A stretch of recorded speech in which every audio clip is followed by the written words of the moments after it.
சத்தமா சொல்லுங்க. ஹல்லேலூயா, ஹல்லேலூயா. இந்த நாட்களிலும் கூட தேவன் நம்மளோடு கூட ஒரு காரியத்தை தொடர்ந்து ஆண்டவராகிய இயேசு கிறிஸ்து தன்னுடைய மனபாரத்தை நம்மளோடு கூட பகிர்ந்து கொண்டு வருகிறார். ஹல்லேலூயா. எத்தனை பேர் அதற்காக திறப்பில் நின்று ஜெபிக்கிறீங்க? அந்த செய்திகளை கேட்டு தேவனுக்காக நான் செயல்பட வேண்டும், ஆண்டவரே என்னையும் பயன்படுத்துங்க என்று சொல்லி எத்தனை பேர் அதை மறுபடியும் உங்களுடைய வாழ்க்கையில அந்த திரியை தூண்டிவிட்டு பரிசுத்த ஆவியானவருடைய துணையோடு கூட அந்த திரியை தூண்டிவிட்டு செயல்படுகிறீங்க என்பது தெரியல. ஆனால் தேவனுடைய இயக்கத்தை தேவன் தன்னுடைய சபைகளிலே கொட்டிக்கொண்டே இருக்கிறார். ஹல்லேலூயா. ஆமென். இன்றைக்கும் கூட நம்மளோடு கூட தேவனுடைய அந்த அழுகையின் குரல், உண்மையாகவே அந்த அழுகைக்குடைய அந்த கண்ணீர் ஒரு மனிதனை தொட்டு விட்டது என்று சொன்னால் அவனாலே தேசங்களை மாற்ற முடியும். ஹல்லேலூயா. ஒரே ஆண்டவருடைய ஒரே ஒரு சொட்டு கண்ணீர் அகஸ்டின் ஜெபக்குமாரனுக்கு மேலே விழுந்தனால்தான் பீகார் ஒரு பெரிய மறுரூபம் அடைந்தது. ஹல்லேலூயா. இன்னும் சொல்ல போனா அங்க எத்தனையோ எய்ட்ஸ்னால பாதிக்கப்பட்ட அப்படிப்பட்ட பெற்றோருடைய பிள்ளைகள் இன்றைக்கு படிச்சு டாக்டரா இருக்கிறாங்கன்னு சொன்னா அந்த ஒரே ஒரு சொட்டு கண்ணீர் அந்த மனிதன் மேல விழுந்தனாலதான். ஹல்லேலூயா. இன்னைக்கும் நம்ம ஆண்டவரே அந்த பாரம் மேலே விழட்டுமே. அந்த இடத்துல என்ன எதிர்பார்க்கிறீங்க? அதான் தம்பி சொன்னது போல, நானே முடியாதுன்னு நினைச்சேன், ஆனா என்னையும் ஆண்டவர் எழுப்பி என் மூலமாய் பலரையும் ஆண்டவர் வாழ வைக்கிறார் என்பது என்ன அருமையான வார்த்தை. ஹல்லேலூயா.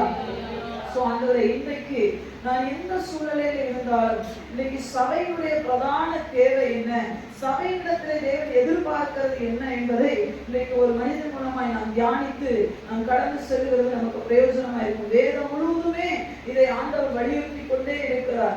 யாரெல்லாம் இதை தேவனுடைய மன வியாகுலங்களை மன பாரத்தை புரிந்தார்களோ அவர்கள் தங்களுக்கு மாத்திரமல்ல தேசங்களுக்கும் மற்ற மக்களுக்கும் ஒரு பெரிய ஆசீர்வாதமாகவே இருந்தார்கள். ஹல்லேலூயா. இன்னைக்கும் ஆண்டவரே என்னை ஆசீர்வாதமான ஒரு பாத்திரமாக மாற்றும் என்று சொல்லி நாம் ஜெபிக்கலாம். ஜெபத்தோடு கூட இருப்பான். தேவன் பேசுவாராக. இன்னைக்கு செய்தியின் தலைப்பு செயல்பட வேண்டியவர்கள் எங்கே? ஹல்லேலூயா. என்ன தலைப்புங்க? செயல்பட வேண்டியவர்கள் எங்கே? ஹல்லேலூயா. இன்னைக்கு செயல்பட வேண்டியவர்களை பார்க்க முடியல. செயல்படுகிறவர்கள் இன்னைக்கு ஒரு கம்பெனியில தேவை யாருன்னா செயல்படுகிறவர்கள், ஒரு வீட்டுல யாருன்னா வேலை செய்கிறவர்கள். ஹல்லேலூயா. ஒரு தேசத்துல யார் தேவைன்னா வேலை செய்கிறவர்கள். ஒரு வேலைக்கு போனீங்கன்னா எக்ஸ்பீரியன்ஸ் உண்டானு கேட்கிறாங்க. இன்னைக்கு சபை எக்ஸ்பீரியன்ஸ் எல்லாம் இழந்து தவித்து கொண்டிருக்கிறது. ஹல்லேலூயா. அப்போ ஆண்டவர் இன்றைக்கு கேட்கிறார், செயல்பட வேண்டியவர்கள் என்றே எங்கே என்ற தலைப்பிலே ஒரு காரியத்தை நாம் பார்க்கலாம். எல்லாரும் எடுத்து வைத்துக் கொள்ளலாம். நியாயாதிபதிகளுடைய புத்தகம் 8வது அதிகாரம். நியாயாதிபதிகளுடைய புத்தகம் 8வது அதிகாரம் 13வது வசனமும் 14வது வசனத்தையும் வாசிக்கலாம். 8, 13, 14. யோவாசின் குமாரனாகிய கிதியோன் யுத்தம் பண்ணி சூரியன் உதிக்கும் முன்னே திரும்பி வந்தபோது சுக்கோத்தின் மனுஷரில் ஒரு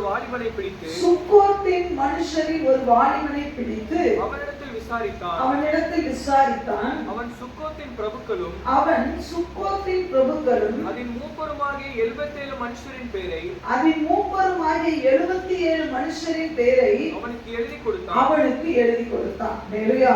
இந்த சம்பவம் நமக்கு நல்ல பரிச்சயமான ஒரு சம்பவம் தான். ஹல்லேலூயா.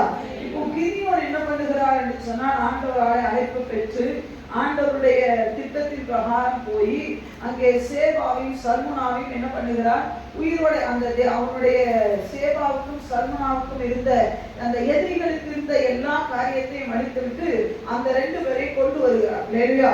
இப்ப கொண்டு வரும்பொழுது பாத்தீங்க அப்படின்னு சொன்னா, இவங்களை ஏன் உயிரோட அந்த சுக்கோத்தின் அந்த அதிபதிகளை பிடித்து கொண்டு வருகிறான்னு சொன்னா, அவங்க என்ன பண்ணிட்டாங்க, ஒரு காலத்துல அவருக்கு ஆகாரம் கொடுக்கல. அவர் உதவி கேட்கும் பொழுது அவருக்கு என்ன பண்ணல, ஆகாரம் கொடுக்கல. அதனால அழிக்க வேண்டும் என்று சொல்லி வருகிறார். இது உங்களுக்கு தெரியும். தெரியாதவர்கள் இந்த 8வது அதிகாரத்தை வீட்டுல போய் படிச்சு பார்த்தீங்கன்னா தெரியும். ஹல்லேலூயா. இப்போ நல்ல கவனிக்கணும். இங்க வருகிறார்.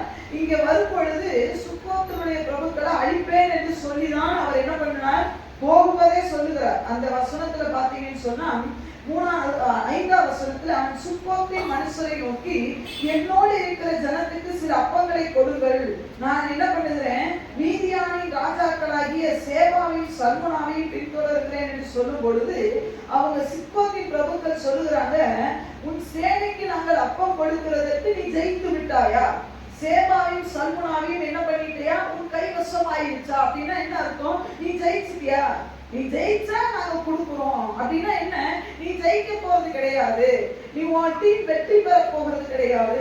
என்றைக்குமே பிசாசு நம்மளை பார்த்து எப்போதும் சொல்ற ஒரு வார்த்தை என்ன தெரியுமா, நாம தோத்துருவோம், நாம என்ன பண்ணிடுவோம், வெற்றி பெற மாட்டோம், நீ என்ன பண்ணிடுவ, தோல்வி அடைந்துருவேன்னு சொல்லி இதேதான். அப்பொழுது கிதியோன் சொல்லுகிற ஒரு வார்த்தை பாருங்க, அவர்களை நோக்கி, கர்த்தர் சேபாவையும் சல்முனாவையும் என் கையில் ஒப்பு கொடுக்கும் பொழுது உங்கள் மாம்சத்தை நான் என்ன பண்ணுவேன், வனாந்தரத்தின் முள்ளுகளாலும் நெரிச்சல்களாலும் என்ன பண்ணுவேன், நான் கிழித்து விடுவேன் என்று சொல்லி ஒரு பெரிய ஒரு எக்கால முழக்கத்தை விட்டு விட்டு தான் போகிறார் இல்லையா? இவருடைய மைண்ட்ல அது இருந்துட்டே இருக்கு, நான் ஒரு நாள் ஜெயித்து வருவேன், அன்னைக்கு உனக்கு நான் பதில் செய்வேன் இல்லையா? இன்னைக்கு நீ சொல்றேன் நான் ஜெயிக்க மாட்டேன். நிறைய நேரம் நம்மளை பார்க்கிற ஒரு சிலருடைய கண்கள் என்ன தெரியுமா, இவங்க எங்க ஜெயிக்க போறாங்க, எத்தனையோ பேரை நான் விளை வச்சுட்டேன், பிசாசு நினைக்கிறான் இவன்லாம் எம்மாத்திரம் இல்லையா, இவன் கழுகுறான், நல்லா ஜெபிக்கிறான், இவன்லாம் சில நேரம் மனுஷங்களே நம்மளை அப்படிதான் பாக்குறாங்க இல்லையா? ஆனா இங்க அதே போலதான் இங்க கிதியோனை பார்த்து சொன்னாங்க, நீ சேபாவின் சல்முனாவையும் ஜெயிச்சனாலயா, உனக்கு ஜெயிச்சிட்டியா, நீ என்கிட்ட கேட்கறதுக்கு சொல்வது அவர் சொல்லுகிறார், திரும்பி நான் வருவேன் இல்லையா? ஒவ்வொரு பரிசுத்தவான்களுடைய ஒரு பெரிய விசுவாச வார்த்தை என்ன தெரியுமா, திரும்பி வருவேன். ஆபிரகாம் சொன்னார் என்ன தெரியுமா, நானும் பிள்ளையாண்டாலும் போயிட்டு திரும்பி வருவோம். லேடியா சொல்லுங்க, லேடியா சொல்லுங்க. போராட்டத்துக்குள்ள போறோம், அங்க முடிவடைய போறதுல எல்லாரும் சொல்லுங்க, நாங்க திரும்பி வருவோம். லேடியா, லேடியா சொல்லுங்க. ஒரு நாள் நம்ம போயிட்டு நம்ம அழித்து போகிறதல்ல, நான் மரண இருளின் பள்ளத்தாக்கிலே நடந்தாலும் நான் நிச்சயமா திரும்பி வருவேன், பொல்லாப்புக்கு பயப்பட போறதில்லை, ஏன்னா என்னோடு இருக்கிறவர் பெரிய தேவன். ஒருவேளை நாம் நடக்கக்கூடிய பாதைகள் இப்பொழுது கடினமா இருக்கலாம், நாம் போய்கொண்டு இருக்கிற பாதைகள் இப்பொழுது பிரச்சனையா இருக்கலாம், நீங்க உங்களுக்குள்ளே நீங்க சொல்லிக்க வேண்டியது, முதல்ல நமக்கு யாரும் சொல்ல வேண்டாம், நமக்கு நாம் சொல்லிக்க வேண்டியது, நான் திரும்பி வருவேன் இல்லையா? நான் இந்த பாடுகளுக்குள்ள போகிறேன், நான் திரும்பி வருவேன், இந்த போராட்டத்துக்குள்ள போறேன், நான் திரும்பி வருவேன், நான் மனமேல ஏறுகிறேன், நான் திரும்பி நானும் என் பிள்ளையாண்டும் திரும்பி வருவோம் இல்லையா? அங்கதான் விசுவாசம் இருக்கு இல்லையா? நான் ஜெயிப்பேன் இல்லையா? நான் வெற்றி பெறுவேன், விசுவாசை நான் வெற்றியோடு வந்து உன்னை சந்திப்பேன் இல்லையா? சொல்லுங்க. நான் தோல்வி நிறைய நேரம் நம்ம அழுதுகிட்டே இருக்கிறோம், அதான் பிரச்சனை இல்ல. விசுவாச பார்த்து நம்ம அழக்கூடாது, நம்ம தைரியமா சொல்லு. கிதியோன் சொன்னார் என்ன தெரியுமா, கிதியோனுக்கு இருந்த தைரியம் வேண்டும், எலியாவுக்கு இருந்த தைரியம் வேண்டும் இல்லையா? சொல்லுங்க. எலியா சொன்னார் என்ன தெரியுமா, எலியா இன்னும் பலி செலுத்தல, வானத்துல இருந்து அக்கினி இறங்கி வந்து என்ன பண்ணல, அவருடைய பலி அங்கீகரிக்கல. அதுக்கு முன்னாடி அவர் சொல்றாரு, நக்கல் அடிக்கிறார், நல்லா கூப்பிடுங்கப்பா. அந்த தைரியம் எங்க இருந்து வந்தது? என்னுடைய ஜெபத்தை தேவன் கேட்பார், நான் ஜெயிப்பேன் என்ற எந்த விசுவாசி நம்பிக்கையா இருக்கிறானோ அவங்க அந்த விசுவாசி சொல்லுவாங்க, நான் திரும்பி வருவேன் இல்லையா? சொல்லுங்க. நீங்க சொல்லுகிறார், நான் திரும்பி வரும்பொழுது உன்னை சும்மா விட மாட்டேன்றத மட்டும் வச்சுக்கோ இல்லையா? சொல்லுங்க, இல்லையா? சொல்லுங்க. ஆண்டவர் அதே வார்த்தை தானே சொன்னாரு, நான் திரும்பி வருவேன். உங்கள் கண்களுக்கு முன்பதாக எழுந்தருளி போன இந்த இயேசு எப்படி போனாரோ அப்படியே வருவார். லேடியா சொல்லுங்க, லேடியா சொல்லுங்க. கல்லறைக்குள்ள வச்ச இயேசு திரும்பி வெளியே வந்தார் லேடியா, அது போல திரும்பியும் வரப்போகிறார். அப்ப நம்ம ஒவ்வொரு நாளும் சொல்லணும் என்னன்னா, விசுவாசே நான் திரும்பி வருவேன் லேடியா. அன்னைக்கு வந்து ஒன்றில இருக்கிற மிச்ச மீதியெல்லாம் அடிச்சு நவுத்தாம நான் போக மாட்டேன் லேடியா. அப்போ அப்படி சொல்லும் பொழுது இப்ப இவர் அதே மாதிரி போகிறார். அந்த கிதியோனுக்கும் அவருடைய சேனைக்கும் யாரும் சப்போர்ட் கொடுக்கல. இன்னைக்கு நிறைய நேரம் நமக்கு யாராவது சப்போர்ட் கொடுப்பாங்க, நம்ம யாரா நமக்கு ஹெல்ப் பண்ணுவாங்கன்னு சொன்னா, நீங்க ஸ்பிரிச்சுவல்ல இருக்கும் பொழுது உங்களுக்கு யாரும் என்ன பண்ண மாட்டாங்க, சப்போர்ட் பண்ண மாட்டாங்க. சில நேரம் எதிர்ப்புகளை சந்திக்க வேண்டியதுதான் வரும் இல்லையா? சரி, இவர் அப்படியெல்லாம் போயிட்டு ஜெயித்துட்டு வரும் பொழுது இப்ப இந்த சுக்கோத்தின் பிரபுக்களை பிடிக்கணும். என்ன சொன்னாரு, நான் திரும்பி வரும் பொழுது முள்ளுகளால என்ன பண்ணுவேன், உங்களுக்கு நான் பாடம் கற்று கொடுப்பேன், உங்களை கொல்லுவேன்னு சொல்லிட்டு தான் ஒரு வீர பழக்கம் விட்டுட்டு தான் இவர் போனார். இப்ப உள்ள வருகிறார், ஜெயத்தோடு கூட திரும்பி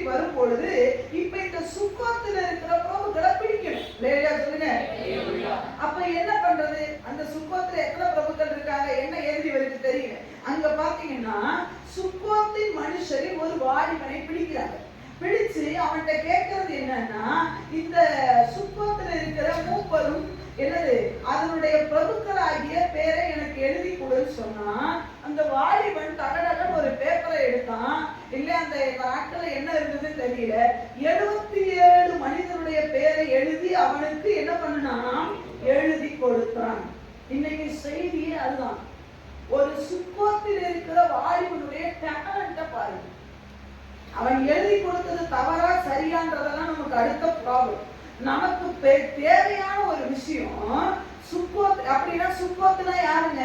அந்நிய ஜாதி, தேவனை அறியாத ஜனங்கள். இல்லையா?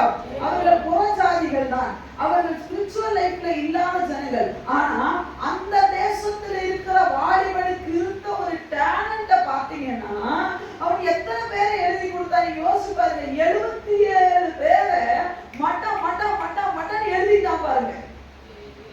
இன்னைக்கு ஆண்டவர் சொல்லுகிறார், இந்த செயல்பாடு சபைக்குள்ள எங்க போச்சு? இன்னைக்கு வாலிபர்கள் எங்க போயிட்டாங்க? திருச்சபையினுடைய வாலிபர்களுக்கு ஆதியாகமத்திலிருந்து வெளிப்படுத்தின விசேஷம் வரைக்கும் ஆகமங்களை சொல்லுனா கூட என்ன தெரியல, இப்போ தெரியல. வேற சொல்லுங்க, தெரியுதா? இன்னைக்கு எல்லாம் சொல்லுங்க, ஆதியாகம, யாத்திராகம, லேவியராகம, என்ன உபாகமம், ஆகமங்களை சொல்லுங்கப்பான்னு சொன்னா வெக்க முடிக்கிற ஆட்கள் தான் இருக்கிறாங்க. அவனை பாருங்க, அந்த வாலிபனை பாருங்க. ஒரு தேசத்தில் இருக்கிற பிரபுக்கள் பேர் தெரிஞ்சிருக்கு, ஒரு தேசத்தில் இருக்கிற மூப்பர்கள் பேரும் அவன் என்ன பண்ணிருக்கான், இந்த பிக்சரா வச்சிருக்கான். 77 பேரை எழுதி மனசுல வச்சிருக்கானா, அவன் எப்பேற்பட்ட ஞானம் உள்ளவனா இருந்திருப்பான். இன்னைக்கு சபையில இந்த ஞானம் இல்லாம போயிடுச்சு. அதனாலதான் சபை செயல்பட முடியாதபடிக்கு தவிக்குது. சபையில இருக்கிற வாலிபர்கள் என்ன பண்ணணும் தெரியுமா? வேதத்தை நன்றாக தெரிந்து வைத்திருக்க வேண்டும். சபையில இருக்கிற பெண்கள் சபைக்காக, தேசத்துக்காக நன்றாக செயல்படுகிறவர்களா இருக்க வேண்டும். இன்னைக்கு யாகேலுடைய காலம் எல்லாம் போயிடுச்சு. இன்னைக்கு தெவரால பேசிக்கிட்டே இருக்கிறோம். யாகேலோ தெவரானோ அவங்க எழுப்பினாங்க, பிள்ளைகாசு எழுப்பினாங்க, இவங்க எழுப்பினாங்க. ஆனா நாம் எழுப்பி ரொம்ப காலம் ஆயிடுச்சு. இன்னைக்கு நமக்கு இருக்க வேண்டிய டேலண்ட் எல்லாம் புறஜாதியார்ட்ட இருக்கு. சொல்லுங்க, நாம் செயல்பட வேண்டியதெல்லாம் யார் செயல்பட்டு இருக்கிறா? புறஜாதியா செயல்பட்டு இருக்கிறா. நம்ம வாலிபர்களையும் நீங்க புறஜாதி வாலிபர்களையும் கம்பேர் பண்ணி பாருங்க. யார் தெரியுமா மேலாங்கி நிக்கிறா? யார் நிக்கிறா? அவன் நிக்கிறான், அடிச்சு நவுத்தி போயிட்டு இருக்கான். நம்மால் பாருங்க எல்லாத்தையும் வீக்குதான். ஏன் தெரியுமா? என்னைக்கு ஆண்டவரை விட்டோம் அன்னைக்கு எல்லாத்துலயுமே வீக் ஆயிட்டோம். என்னைக்கு தேவன் 70, நான் இப்ப இத மட்டும் சொன்னா உங்களுக்கு புரியாது. இவனுக்கு பக்கத்திலே ஒரு வாலிபன் இருந்தான். இந்த வாலிபனுக்கு பக்கத்துல, இவனுக்கு பேர் இல்லை, இவனுக்கு பேர் சொல்லப்படல. இவன் சுக்கோத்துல ஒரு வாலிபன், அவ்வளவுதான். ஆனா இவன் பேர் எழுதப்பட்டு நல்ல ஆப்பர்ச்சுனிட்டி இருந்த ஒரு வாலிபன் செய்ததையும் நான் இங்க சொல்ல போறேன். அப்பதான் உங்களுக்கு தெரியும் சபைக்குள்ள இருக்கிற. நீங்க ஒருவேளை நினைக்கலாம் அது வாலிபர் கூட்டமா? இல்ல, வாலிபரா இருக்கட்டும், ஆண்களா இருக்கட்டும், பெண்களா இருக்கட்டும், யாரா இருக்கட்டும், ஆண்டவரே நான் இன்னைக்கு எப்படி இருக்கிறேன்? ஒரு புறஜாதியானுக்கு இருக்கிற ஒரு ஞானம் எனக்கு இருக்கிறதா? ஒரு புறஜாதியானுக்கு இருக்கிற பக்தி வைராக்கியம் எனக்கு இருக்கிறதா? ஒரு புறஜாதியானுக்கு இருக்கிற விசுவாசம் எனக்கு இருக்கிறதா? அவனுக்கு இருக்கிற தைரியம் எனக்கு இருக்கிறதா? அவனுக்கு இருக்கிற என்ன தெரியுமா, தேவன் மேல இருக்கிற அன்பு எனக்கு இருக்கிறதா என்று சொல்லி, அவனுக்கு இருக்கிற பரிசுத்தம் எனக்கு இருக்கிறதா? சொல்லுங்க. உண்மையா சொல்ல போனா, ஓப்பனா பேசணும்னா, இன்னைக்கு உலகத்தான்ட்ட இருக்கிற ஒழுக்கம் சபைக்குள்ள இல்லை. சொல்லுங்க, உண்மையா இல்ல. நீங்க எங்கேயாவது எந்த இடத்துலயாவது போய் பாருங்க. அந்த ஒரு சில கோயிலுக்குள்ள போகணும்னா ஒரு வஸ்திரத்துக்கு ஒரு என்ன இருக்கு? ஒரு கோயிலுக்கு, இந்த உடம்பு பிரகாரமான ஒரு கோயிலுக்கு போனீங்கன்னா, ஒரு கோயிலுக்குள்ள போனா கண்ட வஸ்திரத்தை எல்லாம் போட்டு போக முடியாது. அதுக்குன்னு குறிப்பிட்ட ஒரு வஸ்திரம் இருக்கு, அப்படிதான், அததான் போட்டு போகணும். ஆனா நம்ம ஆளுல பாருங்க, இன்னைக்கு ஸ்டேஜ் வரைக்குமே வாலிப பிள்ளைகளுக்கு ஜீன்ஸ் பேண்ட், டிஷர்ட் வந்துருச்சு. முடிஞ்சு போச்சா கதை? இன்னைக்கு அந்த வாலிபர்களை பாருங்க, அழகா ட்ரெஸ் பண்ணிட்டு போறான், நீட்டா இருக்கான். ஒரு கம்பெனிக்கு போய் பாருங்க, ஒரு கம்பெனில எடுத்து போய் பாருங்க, எல்லா ட்ரெஸ்ஸையும் போட முடியாது. அவங்க சொல்ற ட்ரெஸ் தான் போடணும். உண்டா இல்லையா? இன்னைக்கு எல்லாத்துலயுமே அவன் கரெக்டா கொண்டு வந்துட்டான். ஆனா செயல்பட வேண்டிய நாமோ இருளுக்குள்ள உட்கார்ந்து இருக்கிறோம். செயல்பட வேண்டியது சபையே. செயல்பட வேண்டியது கலங்கரை விளக்கு தான் எரிய வேண்டும். ஆனா சுத்தி இருக்கிற விளக்கெல்லாம் எரியுது, கலங்கரை விளக்கு இருட்டா போய் கிடக்கு. ஐயா, உள்ளுக்குள்ள இருந்து கடலுக்குள்ள இருந்து வருகிற கப்பலுக்கு வெளிச்சம் காட்ட வேண்டிய நீங்களும் நானும் இருளா கிடக்கிறோம். ஆனா கீழே இருக்கிற எல்லா பகுதியிலையும் நல்ல வெளிச்சம் இருக்கு. அவன் நல்ல பயங்கரமா செயல்பட்டு கொண்டு இருக்கிறான். சுத்தி சுத்தி சுழலடிக்க வேண்டியது நீங்களும் நானும் தானே. இன்னைக்கு இந்த வாலிபனை பாருங்க, 77 பேர் தெரியும். இன்னைக்கு நம்ம பிள்ளைகிட்ட கேட்டு பாருங்க, உனக்கு சத்தியம் தெரியுமாப்பா, நீ எப்படி இருக்கிற, ஒரு ஜெப வாழ்க்கை எப்படி இருக்கு தெரியாது. அவனை பாருங்க பயங்கரமா யோசிச்சு பார்த்தீங்கன்னு சொன்னா, நீங்க நல்லா எடுத்து பாருங்க, காலைல செருப்பு இல்லாம எத்தனை கிலோமீட்டர் நடக்கிறாங்க. நம்ம வாடி பிள்ளைகளை நடக்க சொல்லுங்க பாக்கலாம். 10 நிமிஷம் நம்ம பிள்ளைகளால முழங்கால் போட முடியல. அததான் சொல்றேன், இந்த வாலிபன் இருக்கான் பாருங்க, 77 பேர் சொல்லி வச்சிருக்கான். அப்ப எந்த அளவுக்கு அவன் தேசத்தின் மேல அவனுக்கு ஒரு பேரது கவனம் இருந்தது பாருங்க. என் தேசத்துல இவன் தான் மூப்பன், என் தேசத்துல இவன் தான் பிரபு, அவன்றது அவனுக்கு நல்லாவே தெரிஞ்சது. நம்ம பிள்ளைகளுக்கு என்ன தெரியும்? யோசிச்சு பாருங்க, ஒண்ணும் தெரியாது. இன்னும் சொல்லப்பட சபையில இருக்கிற விசுவாசியுடைய பேரை வரிசையா அட்டவணை போட்டு எழுதுப்பா அப்படின்னா நம்ம பிள்ளைகளுக்கு ஒன்றும் தெரிய போறது இல்லை, பைபிளும் தெரிய போறது இல்லை. நாம அப்படிதான் வளர்த்து வச்சிருக்கிறோம். பெற்றோருக்கு நம்ம உள்ள படிக்கணும், டாக்டர் ஆகணும், பெரிய அளவுல போகணும், இந்த பைபிள் தெரியணும்ன்றது எந்த பெற்றோருமே இன்னைக்கு விட்டுட்டாங்க. சபைக்கு வரலையா, பெற்றோருடைய அழுகையை பார்க்க முடியல. அந்த வாலிபனை அவங்க எப்படி வளர்த்துருப்பாங்கன்னு பாருங்க. இதே அதிகாரத்தை இன்னொரு வாலிபனை பாருங்க. எத்தனாம் வசனம்? 8வது அதிகாரத்துல 18வது வசனத்தை வாசிக்க, 19ஆம் வசனத்திலிருந்து வாசிக்க. அப்பொழுது அவன் அவர்களின் சகோதரரும் என் தாயின் பிள்ளைகளுமாய் இருந்தார்கள். அவர்களை உயிரோடு தன் மூத்த குமாரனாகி எத்தேரை நோக்கி, கிதியோன் சொல்லுகிறான், தன் மூத்த குமாரனாகி எத்தேர். எல்லாரும் சொல்லுங்க, என்ன பேருங்க?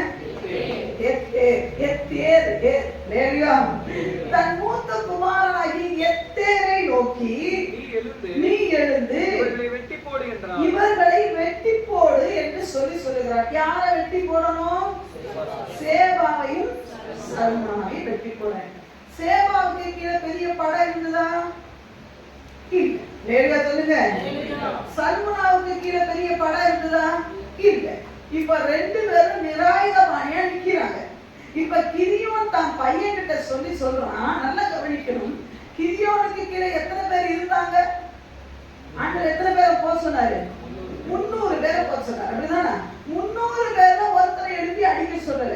ஒரே தன் பையனை மூத்த குமாரனை எழுப்பி எத்தேரை நோக்கி, எப்பா எத்தேர், அப்பா உனக்கு ஒரு பெரிய வெற்றியை என்ன பண்ணிருக்கேன், சம்பாதிச்சுட்டு கொண்டு வந்து கொடுத்திருக்கேன், இந்த 2 பேரையும் வெட்டி போடுப்பான்னு சொன்னா அவன் சொல்லுகிறது பாருங்க. அந்த வாலிபன் இளைஞனானபடியால் பயந்து தன் பட்டயத்தை உருவாதிருந்தான்.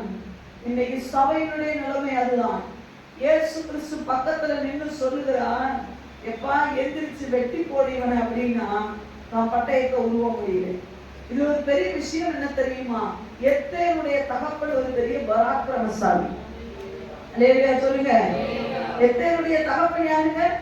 ஆண்டவர் சொல்லுகிறார், பராக்கிரமசாலியே, கர்த்தர் உன்னோடு கூட, உனக்கு இருக்கிற இந்த பலத்தோட எது எவ்வளவு யாரா இருந்தாலும் பரவாயில்ல, ஒரே மண்பானை, ஒரே தீவெட்டி, ஒரே காலத்தை வச்சு அடிச்சு நவுத்துற ஒரு பெரிய பராக்கிரமசாலி. அல்லேலூயா. தன் தகப்பன் பக்கத்திலேயே நிற்கிறார். இவருக்கு ஏன் பயம்?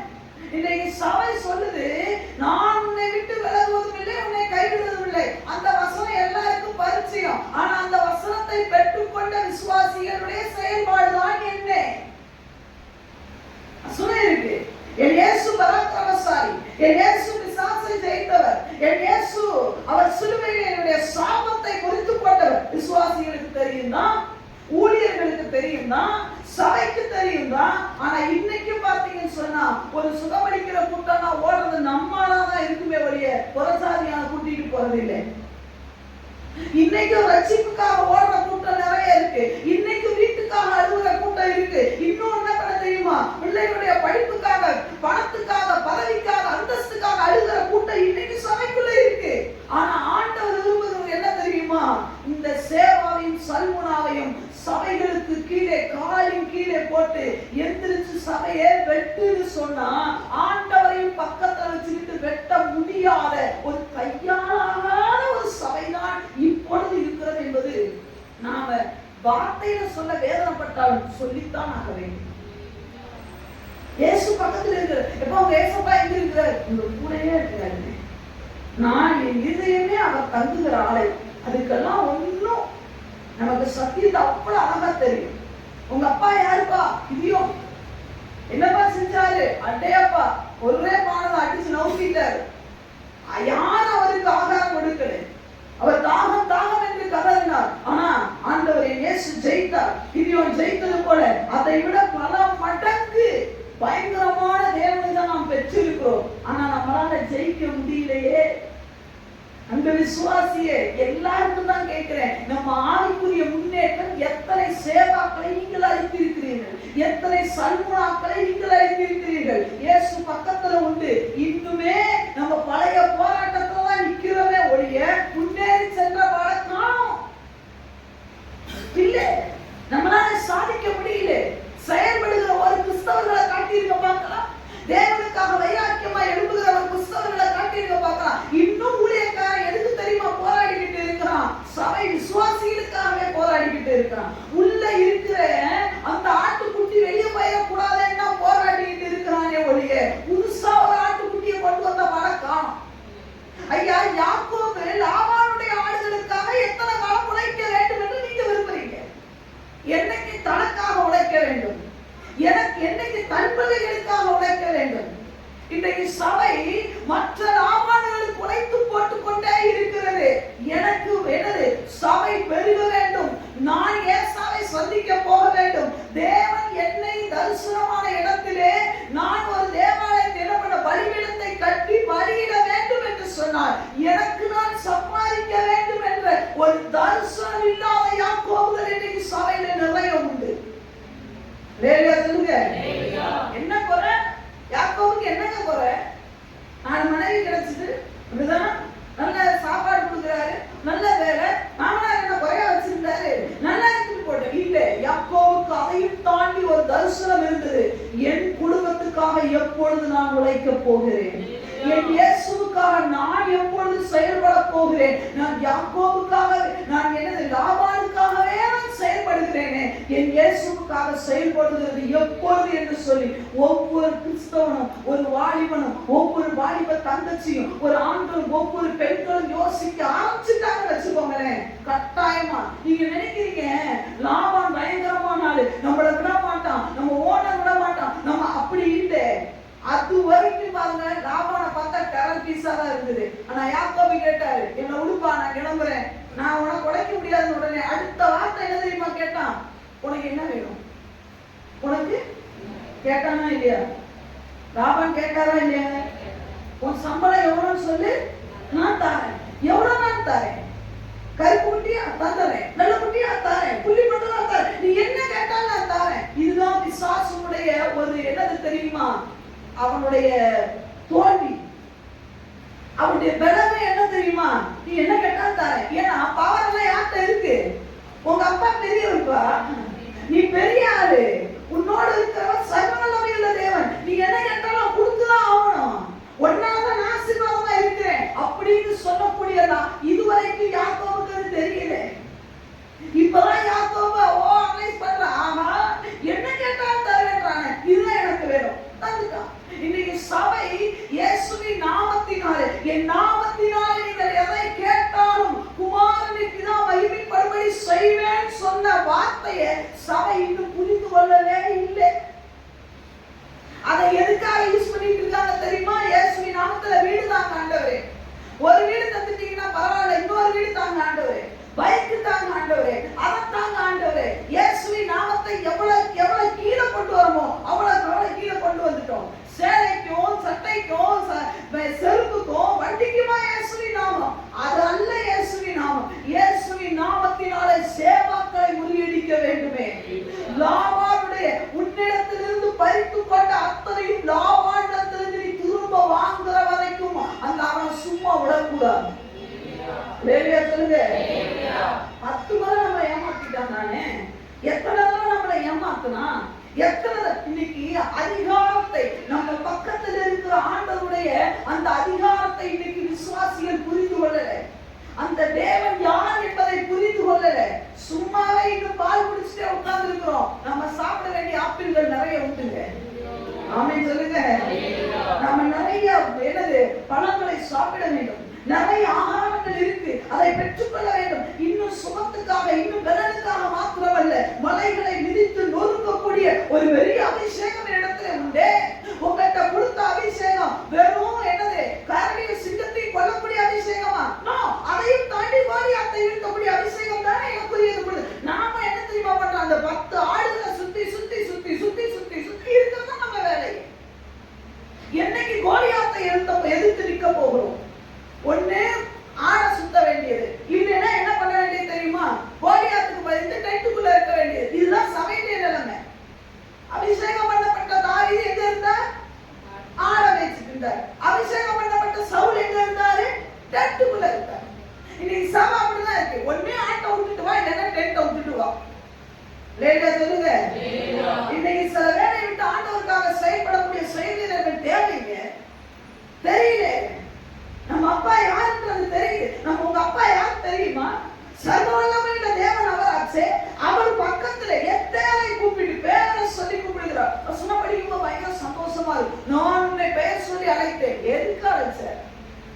வாக்கு தத்தவங்க கண்ணீர் வருது. அவர் அழைச்சார்னா எதுக்கு அழைச்சாரு? சும்மா அந்த உலக ஆசீர்வாதங்களை பெற்றுக்கொள்ள அழைச்சார் நினைக்கிறீங்களா?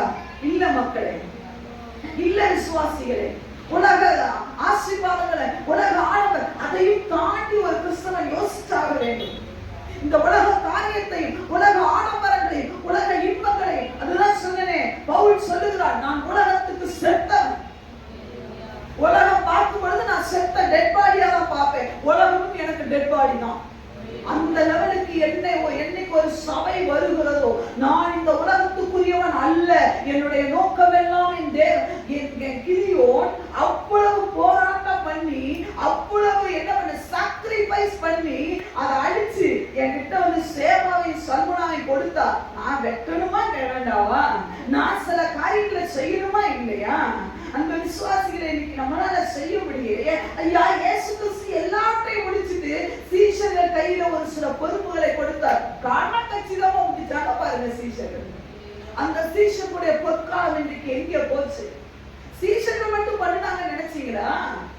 பந்தி விசாரிப்பு செய்யற தேவான் செஞ்சது கூட இன்னைக்கு பெரிய பெரிய ஆட்களால செய்ய முடியல, ஊழியர்களால செய்ய முடியல. ஏன் தெரியுமா? பிசாசு நம்ம நினைச்சிட்டு இருக்கிறோம் நான் லாபானுக்கு அடிமை. யாக்கோபு சொல்லுகிறான், உங்களுடைய பிள்ளைகளை பிடிச்சு வச்சிருப்பீங்கன்ற பயத்திலேயே நான் என்ன பண்ணிட்டேன்? சொல்லாம பயம். யாக்கோபுக்கு ஒரு பயம், எங்கடா பிள்ளைகளை பிடிச்சு வச்சிருப்பானோ, என் பொண்டாட்டியை பிடிச்சு வச்சிருப்பானோ, அதை செஞ்சுவானோ, இதை செஞ்சுவானோ. இந்த பையனுக்கு அதே பயம் தான்.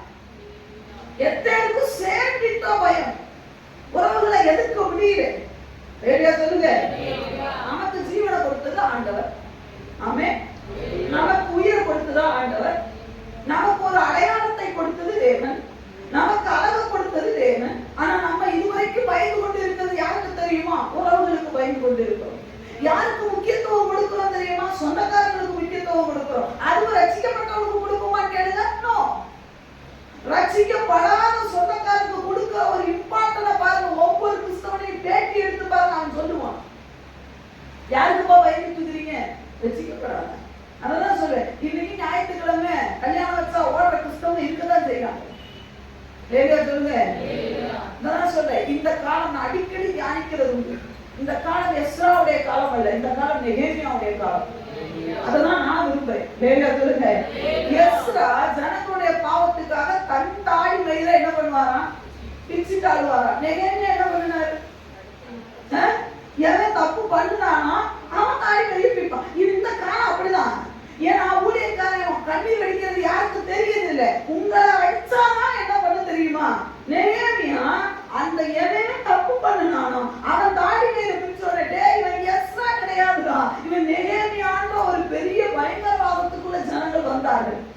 இன்றைக்கு சபை ஒரு சீரியஸான ஒரு எப்படி செத்த நிலைமை. அதான் சொல்லுகிறார், நீ சாகிறது என்னது? நீ செத்த நிலைமையில இருக்கிற. நீ தயவு செய்து விழித்து எழுப்பு. நீ யார்கிட்ட இருக்கிற? உன் பவர் என்ன? அந்த பையனுக்கு கிதியோனை போல ஒரு அப்பா இல்லை, ஆனா 77 பேர் தெரியும். உனக்கு ஒரு கிதியோனை போல ஒரு அப்பா இருக்கிறாரே, ஒரு வல்லமையுள்ள தேவன் இருக்கிறாரே. அந்த விசுவாசிகளே, நீங்க எந்த நிலைமையில இருக்கிறீங்க? இன்னும் ஜெபம் பண்ணா தூக்கம் கண்ணமூடி ஜெபம் பண்ணுங்கன்னா இப்பவும் தூங்குற விசுவாசி சபைக்குள்ள கிடக்கு. இங்க எல்லா இடத்துலயும் பாருங்க, பைபிள் படிச்சா தூக்கி விழுகிற விசுவாசி இருக்கா இல்லையா? எல்லா இடத்துலயும் பார்க்கலாம். எனக்கு ஒரு பாஸ்டர் சொன்னாங்க, நான் எந்த அளவுக்கு ஜெபம் பண்றேன்னா அந்த அளவுக்கு விசுவாசி பைபிளை கீழே போட்டு தூங்குது அப்படின்னு. பிரசங்கம் பண்ணாவது என்ன பண்றாங்க, இந்த மாதிரி சேர்ல உட்கார்ந்துருப்பாங்க போல, உட்கார்ந்து பிரசங்கம் நடந்துட்டு இருக்கும்போது பைபிளை கீழே விழுந்து அப்படி தப்பா கூட நடிச்சு அவர் அழுக. நான் எவ்வளவு கேவலம் ஜெபம் பண்றேனோ அவ்வளவு கேவலம் விசுவாசி மந்தமா போறாங்க. ஏன்? அப்பா யாருன்னு தெரியல, ஊழியக்காரன் யாருன்னு தெரியுது, உங்க அப்பா யாருன்னு தெரியல, வல்லமையுள்ள தேவன் என்ன செய்தாருன்னு தெரியல. ஐயா, நீ பைபிளை படிக்கும் போது ஜெபிக்கும் போது தூங்குறதுக்காகவா அவர் கல்வாரி சிலுவை மேல என்ன பண்ணாரு? அந்த கொள்கதா மலை மேல சிலுவை சுத்திக்கிட்டு போனாரு. நீ பாவத்தை மறுபடியும் செய்யறதுக்காகவா அவர் சிலுவை சுமந்து போனாரு. அவருடைய ஒரு பெரிய நோக்கம் என்ன? நம்ம பாடுறோமே, என்ன பாட்டு பாடுறோம்? என்னையோ சித்தீரே அழுது. அது என்ன தெரியுமா? அது தப்பா நம்ம பாடிக்கிட்டு இருக்கிறோம். அது சரியான நோக்கம் என்ன தெரியுமா? அவர் சிலுவையை சுமக்கும் பொழுது ஒரு தரிசனத்தோடு என் பின்னாடி என் பிள்ளைகள் ஒரு போர் வீரர்களால் வருவார்கள் என்ற ஒரு பெரிய தரிசனத்தோடு தானே சுமந்தார். ஆனா நாமளும் அந்த சிலுவைக்கு பின்னாடி வீட்டை தருவீரா, சொத்தை தருவீரா, அதை தருவீரா போயிட்டு இருக்கிற ஒரு, எப்படி சொல்றது, ஒரு அப்பாவி கூட்டம். ஒரு கூட்டம் என்ன தெரியுமா போகுது? இந்த இயேசு சிலுவையை சுமந்தார், முழு உலகத்தினுடைய பாவத்தை சுத்தி நீக்கி சுமந்தார். நானும் இயேசுக்காக எதையாயும் செய்ய அவருடைய அடிச்சுவடுகளை பின்பற்ற வேண்டும் என்று போகிற கூட்டம் ஒரு கூட்டம். ஒரு கூட்டம் வீட்டுக்கும் சொத்துக்கும் நாட்டுக்கு ஆண்டட்டும் சொன்னார். ஆண்டவருடைய சொத்தை பிரிச்சு தரமும் என் சகோதரன் ஆட சொன்னாரு. என்ன சொத்தை பாருங்க, உன்னை எவன்டா வச்சான்? என்கிட்ட வந்து சொத்தை கேட்டுட்டு இருக்க சொன்னாரா இல்லையா? நீங்க நிறைய பேர் ஆண்டுட்டு அதான் உட்காந்து கேட்டுட்டு இருக்கா. என்ன கேட்டுட்டு இருக்கா தெரியுமா? ஆண்டவரே சொத்து பிரச்சனையை மாத்தி வைங்க. இல்ல, சொத்து பிரச்சனையை மாத்தி வைக்கிறவரா தேவன் வரல. உங்களுடைய இந்த தேசத்திலே தேவனுக்கு என்று பல சொத்துக்கள் உள்ளன. அந்த சொத்துக்களை ஆண்டவருக்காக ஆதாயம் பண்ணத்தான் தேவன் உங்களை வெளியே அழைத்தார். சொல்லுங்க.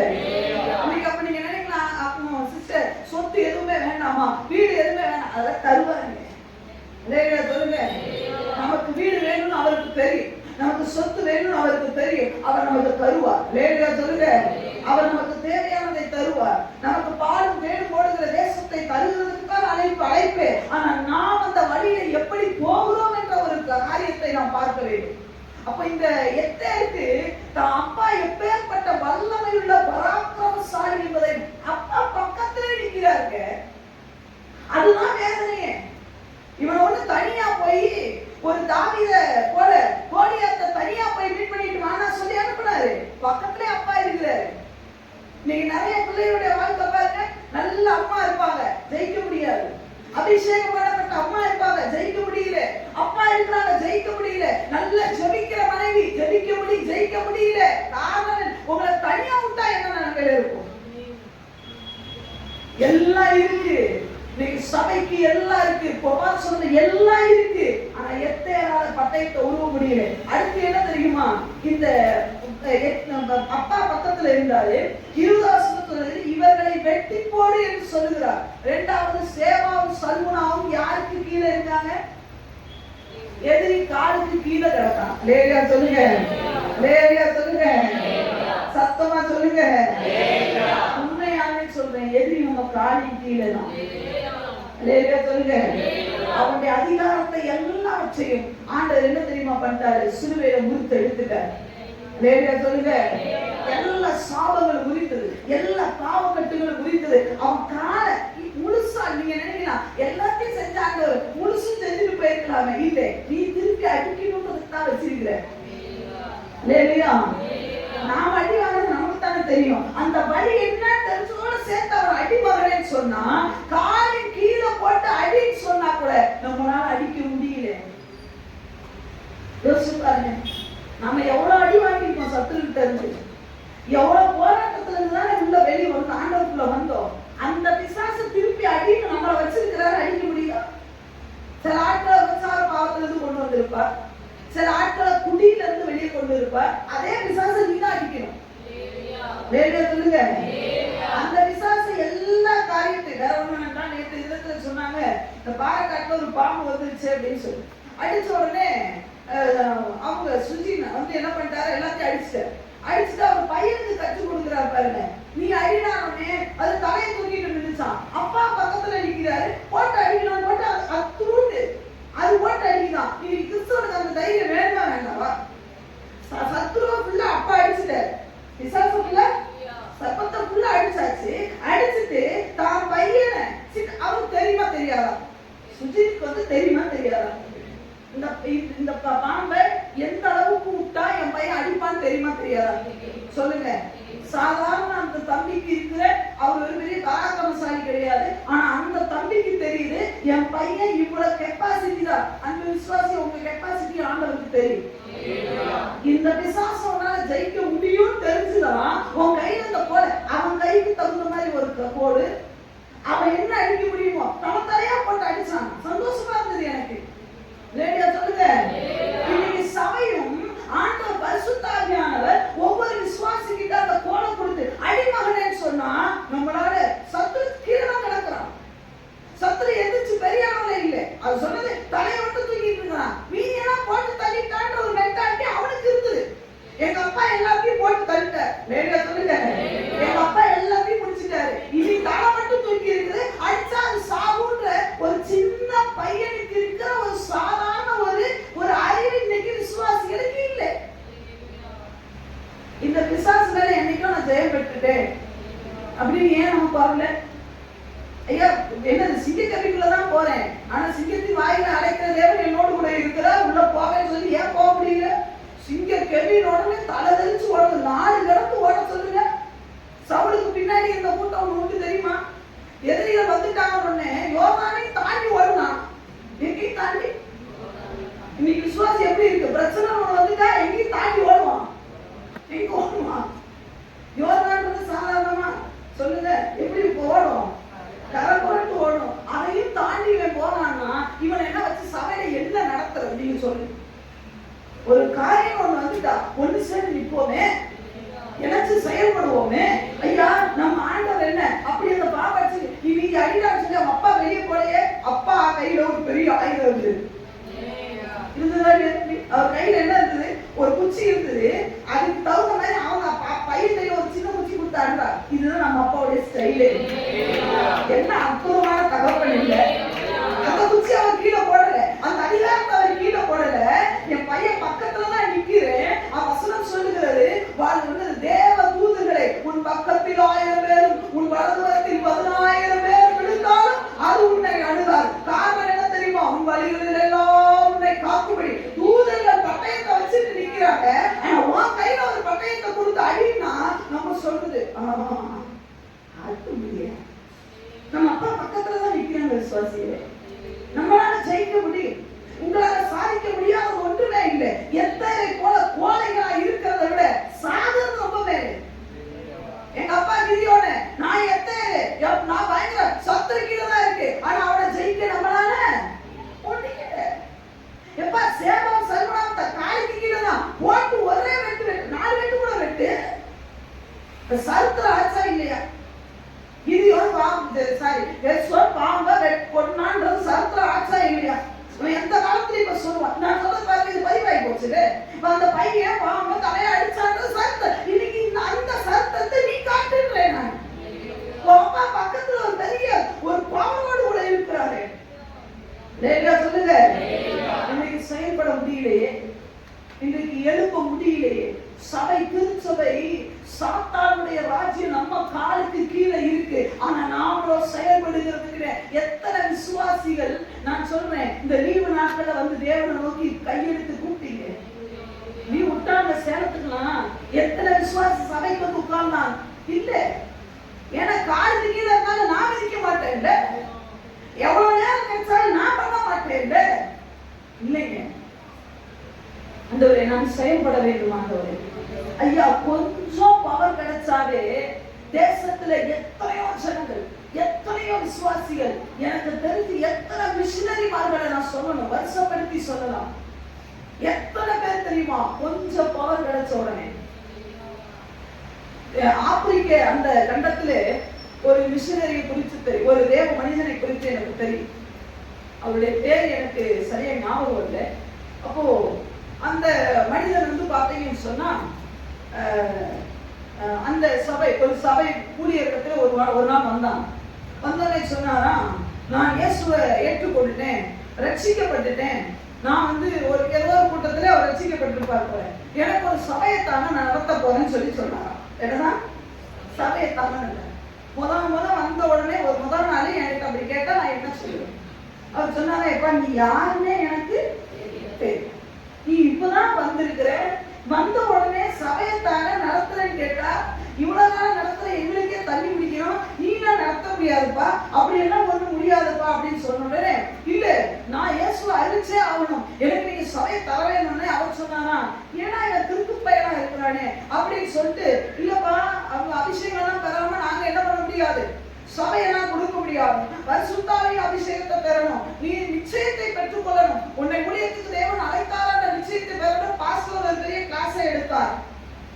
உடனே இவன் நேரம் போனா, நான் சபையை விட்டுட்டு போயிட்டான். ஒரு 21 நாள் 22 நாள் ஆளை காணும். எத்தனை நாள்? 21 22 நாள் ஆளை காணும். 21 நாள் நினைக்கிறேன் ஆளை காணும். 22ஆம் நாள் திரும்பி வந்தார். திரும்பி வந்து சொன்னே, பாஸ்டர் நான் அபிஷேகம் பெற்றுட்டேன். என்ன சொன்னாரா? அபிஷேகம் பெற்ற எனக்கு என்ன பண்ணல, சபையை கொடுங்க. ஏன்னா 21 நாளைக்கு முன்னாடி வந்த, திரும்பி போனேன், திருப்பி வந்த, என்ன நடந்ததுன்னா நீங்க தானே சொன்னீங்க நிச்சயம் வேணும், அபிஷேகம் வேணும்னு சொன்னீங்க. அவர் பேர் துமாஸ். என்ன பேருங்க? துமாஸ். பேர் என்ன? நீங்க போட்டு பாருங்க, தவறா இருந்தா நீங்க திருப்பி போட்டுருங்க. சரியா? பாருங்க, எங்க போனான்னு கேட்டா, நீங்க தானே சொன்னீங்க அபிஷேகம் பெறணும்னு. நேரா பக்கத்துல இருக்க காட்டுக்கு போனேன். சாதாரண என்னது ஆப்பிரிக்க கருப்பர் தான், கருப்பிடத்தை சேர்ந்தவர். நேரா காட்டுக்கு போனேன். ஒரே ஒரு ஓடை வந்தது, போதும், ஒரு சின்ன குகை இருந்தது, போதும், உட்கார்ந்தேன். ஆண்டவரே இந்த பாஸ்டர் என்னமோ அபிஷேகம்னாரு, ஊழியம் செய்யணும்னா எனக்கு வேணும்னு சொன்னாரு. உட்கார்ந்தேன். 21ஆம் நாள் தேவனை தரிசிச்சுட்டேன். அந்த தண்ணியை குடிச்சே ஜோம் பண்ணேன், தண்ணியை குடிச்சே ஜோம் பண்ணேன். வீடு எத்து யோசனை எனக்கு வரல. தண்ணியை குடிச்சே ஜோம் பண்ணேன், தண்ணியை குடிச்சு ஜோம் பண்ணேன். அவர் சொல்லிட்டார், உன் ஊழியத்துக்கு அழைச்ச மகனே போ, உன்னை கொண்டு பெரிய காரியங்களை செய்வேன்னு சொல்லிட்டு இப்ப எனக்கு சபையை தாங்க. மூப்பர்களுக்கு ஒரே டென்ஷன், பைத்தியக்காரன் வந்து சொல்லிட்டு இருக்காங்க. பாஸ்டருக்கு விடாமடியா விட்டியான், அங்கேயே பிடிச்சு தொங்குறான். எனக்கு நீங்க சபையை கொடுத்த சொல்றப்பா, நீ வந்ததே சபைக்கு எத்தனை தடவை தான்? 2 தடவை தான். இப்ப என்னமா சொல்றேன்? அப்போ மூப்பர்கள் சொன்னாங்க, பாஸ்டர் இவனுக்கு பைத்தியம் பிடிச்சு போச்சு. என்ன ஆகி போச்சு? பைத்தியம். அதனால நம்ம ஊருக்கு வெளியே ஒரு தகர சீட்டு போட்ட ஒரு சபை இருக்கு. அதுக்கு வர்ற விசுவாசி எத்தனை விசுவாசி? 2 விசுவாசி 5 விசுவாசி. அந்த சபையை எனக்கு கொடுங்க. அது இருக்கிறத நோயாளி பிடிச்சதுதான். அதனால கொடுத்தா இவன் ஒண்ணு நம்ம காலுக்கு சுத்தி தான் வருவான், அந்த சபையை நினைக்க முடியாது. 2வது சபை விட்ட ஓடுவான். விட்டு வாசி ஏவாசி இவனோட போராட்டோன்னு அந்த சபையை, சரிப்பா ஊருக்கு போறோம், சபை கட்டி வச்சிருக்கிறோம், தகர போவியா? அது போதும்னு சொல்லி போனாரு. நல்லது என்ன தெரியுமா? கிட்டத்தட்ட 1 வாரம் சொன்னாங்க. சில வாரத்திலே அவருடைய சபையில 1500 விசுவாசிகள் வந்தார்கள். நீ கை தட்ட மாட்டேன், ஏன்னா நம்மளால செயல்பட முடியாது. நம்ம ஏன் கை தட்ட போறோம், நம்ம ஏன் பெற்றுக்கொள்ள போறோம், நாம இன்னும் ஜபத்தை தூக்கி வெளியிடறாங்க. அதுக்கெல்லாம் காரணம் என்ன தெரியுமா? 21 நாள் ஜபம். அந்த பாசி சொன்னால போய் உபாச ஜபம் போடுன்னு. இன்னைக்கு சபைக்குள்ள உபவாச ஜபம் வைக்கிறா, எந்த விசுவாசி வருது? கேட்கிறேன், சர்ச்சு குரூப் தான் ஓபன் பண்ணி பாப்பீங்களா? அந்த விசுவாசிகளே சர்ச்சு குரூப்ல சில நியூஸ் போடுவோம், பாக்குறீங்களா? எங்களுக்கு அதுக்கு நேரம் இல்லை சிஸ்டர். யூடியூப்ல பார்க்க நேரம் உண்டு, நாங்க வாட்ஸ்அப்ல அனுப்புறது உண்டு, ஸ்டேட்டஸ் பார்க்க நேரம் உண்டு, இன்ஸ்டாகிராம் பார்க்க நேரம் உண்டு. சர்ச்சு குரூப்ல என்ன போடுற? சர்ச்சு குரூப்ல பாஸ்டர் செத்துட்டாருன்னு சொன்னாவே பாஸ்டர் புதைச்சதுக்கு அப்புறம் தான் பல விசுவாசி பார்க்கிற நிலைமை இன்னைக்கு சபைக்குள்ள இருக்கு. உண்மையா சொல்லுவோம், திறந்த மனதோட சொல்ல உண்டா இல்லையா? சர்ச்சு குரூப்ல பாஸ்டர் செத்து போயிட்டாருன்னு சொல்லி பேபி சகோதரி பேபி அவர்கள் மரித்து போனாருன்னு பார்க்கறத எத்தனை விசுவாசி அடக்கம் பண்ணதுக்கு அப்புறம் பார்க்குன்றத நீ உண்மையா சொல்ற நடக்கும். இதெல்லாம் பார்க்காது, எனக்கு தெரியும். எத்தனை விசுவாசி சர்ச்சு குரூப்ல நான் போற மெசேஜ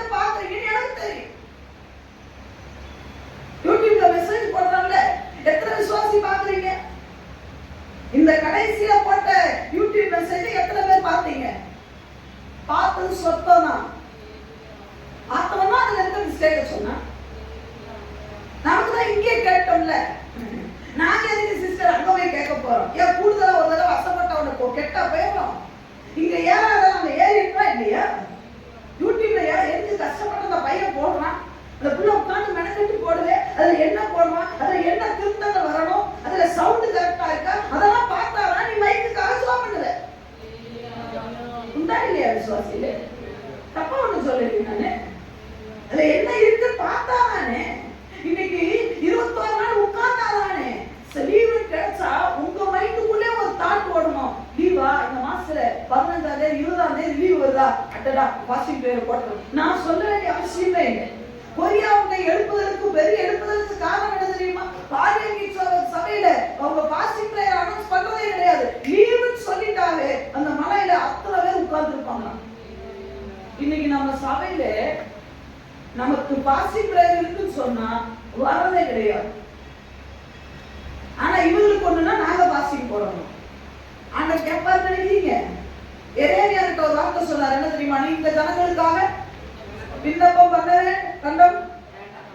வேண்டாம், நீ பண்ணினாலும் நான் கேட்க மாட்டேன். ஏன் ஆண்டவரை கேட்க மாட்டீங்க? நான் சொல்லி அவன் கேட்கல, அவன் சொல்லி நான் எதுக்கு? நீ என்ன தலையில நின்னாலும் இன்னொரு சொல்லு, அவர் சாமுவேலும் மோசேயும் என்னது வேற யாரு வந்தாலுமே அவர்கள் ஜெபத்தை நான் என்ன பண்ண மாட்டேன், அவங்க மட்டும்தான் காப்பாற்றப்படும். நோவா வந்தாலும் தானியேல் வந்தால் அவர்கள் மாத்திரம் காப்பாற்றப்படுவார்கள். ஆனா அவங்க மூலமா யாரையும் காப்பாற்ற மாட்டேன்.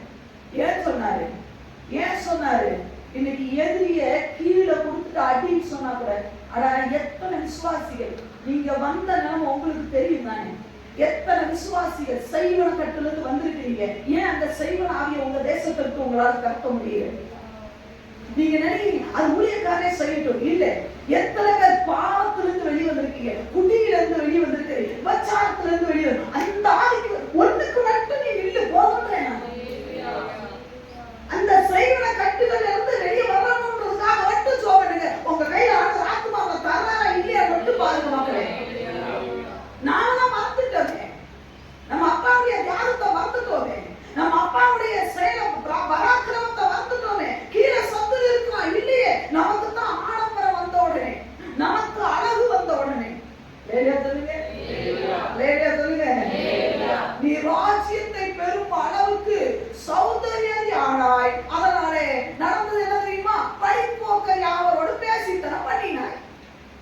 எசேக்கியேல் இருக்கா இல்லையா? இவ எப்படி இருந்தா? ஆரம்பத்துல இவளுக்கு பிறக்கும் போது குளிப்பாட்ட ஆள் இல்லையா, தான் ரத்தத்திலேயே புரண்டு கிடந்துதான்.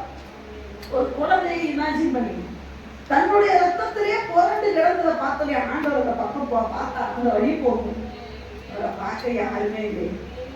பரிதாபமா இருக்கே, எடுத்து நல்ல சமாரியானாய் அந்த ரத்தத்தை எல்லாம் குறைச்சு.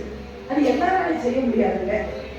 ஒரு நர்ஸால தான் அதை செய்ய முடியும், ஒரு டாக்டரால தான் அதை செய்ய முடியும். என் அப்பா தான். நம்ம கிடந்தது அசுத்த ரத்தத்துல, நம்ம கிடந்தது அருவருப்பான இடத்துல, நம்ம கிடந்தது யார் நம்மளை தொட்டு தூக்க முடியாத செய்வன கட்டுக்குள்ள நம்ம கிடந்தது. எல்லாரும் பயந்து ஒதுங்கி போயிருந்தான். இந்த சாமை என்ன தாக்கி விடுமோ, இந்த வியாதி என்ன தாக்கி விடுமோ, இந்த செய்வனை என்ன எல்லாம் ஒதுக்கிட்டான். நம்ம அப்பா மட்டும் பக்கத்துல நடக்கும்போது பிடிச்சாரு, தூக்குறாரு, ரத்தத்தை கழுவி நமக்கு நம்மள ஆகாரம் கொடுத்தாரு, நம்ம பெரியாரனை வஸ்திரத்தை போட்டாரு. பருவ காலம் ஆயிடுச்சு, நம்மள மானத்தை மறைக்க வஸ்திரத்தை போட்டு அழகு கொடுத்து இவ எனக்கு உண்மையா இருப்பான்னு சொல்லி பார்த்தா ஆண் வசனம் சொல்லுகிறது என்ன தெரியுமா? இவள் வழிபோக்கர் யாவரோடும். அந்த வசனத்தை நீங்க வாசித்தாலும் இந்நேரம் எடுத்துருக்கணுமே. ஆண் என்னைய பார்த்துட்டு உட்கார்ந்தா எப்படி? எத்தனை தடவை எசேக்கியேல் நான் எத்தனை அதிகாரம் சொல்லுங்க சார்? எசேக்கியேல் தீர்க்கதரிசனம் 15வது அதிகாரம். எல்லாரும் எடுத்து வைக்க பாருங்க. எசேக்கியேல் வாசிங்க சிஸ்டர், வாசிங்க. நான் உன்னை அருகே கடந்து போகும்போது மிதிக்கப்படுவதற்கு ஏதுவாய் நீ உன் ரத்தத்தில் உன் பிரச்சனைகளிலே போராட்டங்களிலே உன்னுடைய பாடுகளிலே உன் செய்வனை கட்டுகளிலே கிடக்கிறதை கண்டு பிழைத்திரு என்றேன். உன் ரத்தத்தில் கிடக்கிற உன்னை பார்த்து பிழைத்திரு என்று சொன்னேன். அதே அர்த்தம். என் ஆண்டவர் நல்லவர். ஆமென் சொல்லுங்க.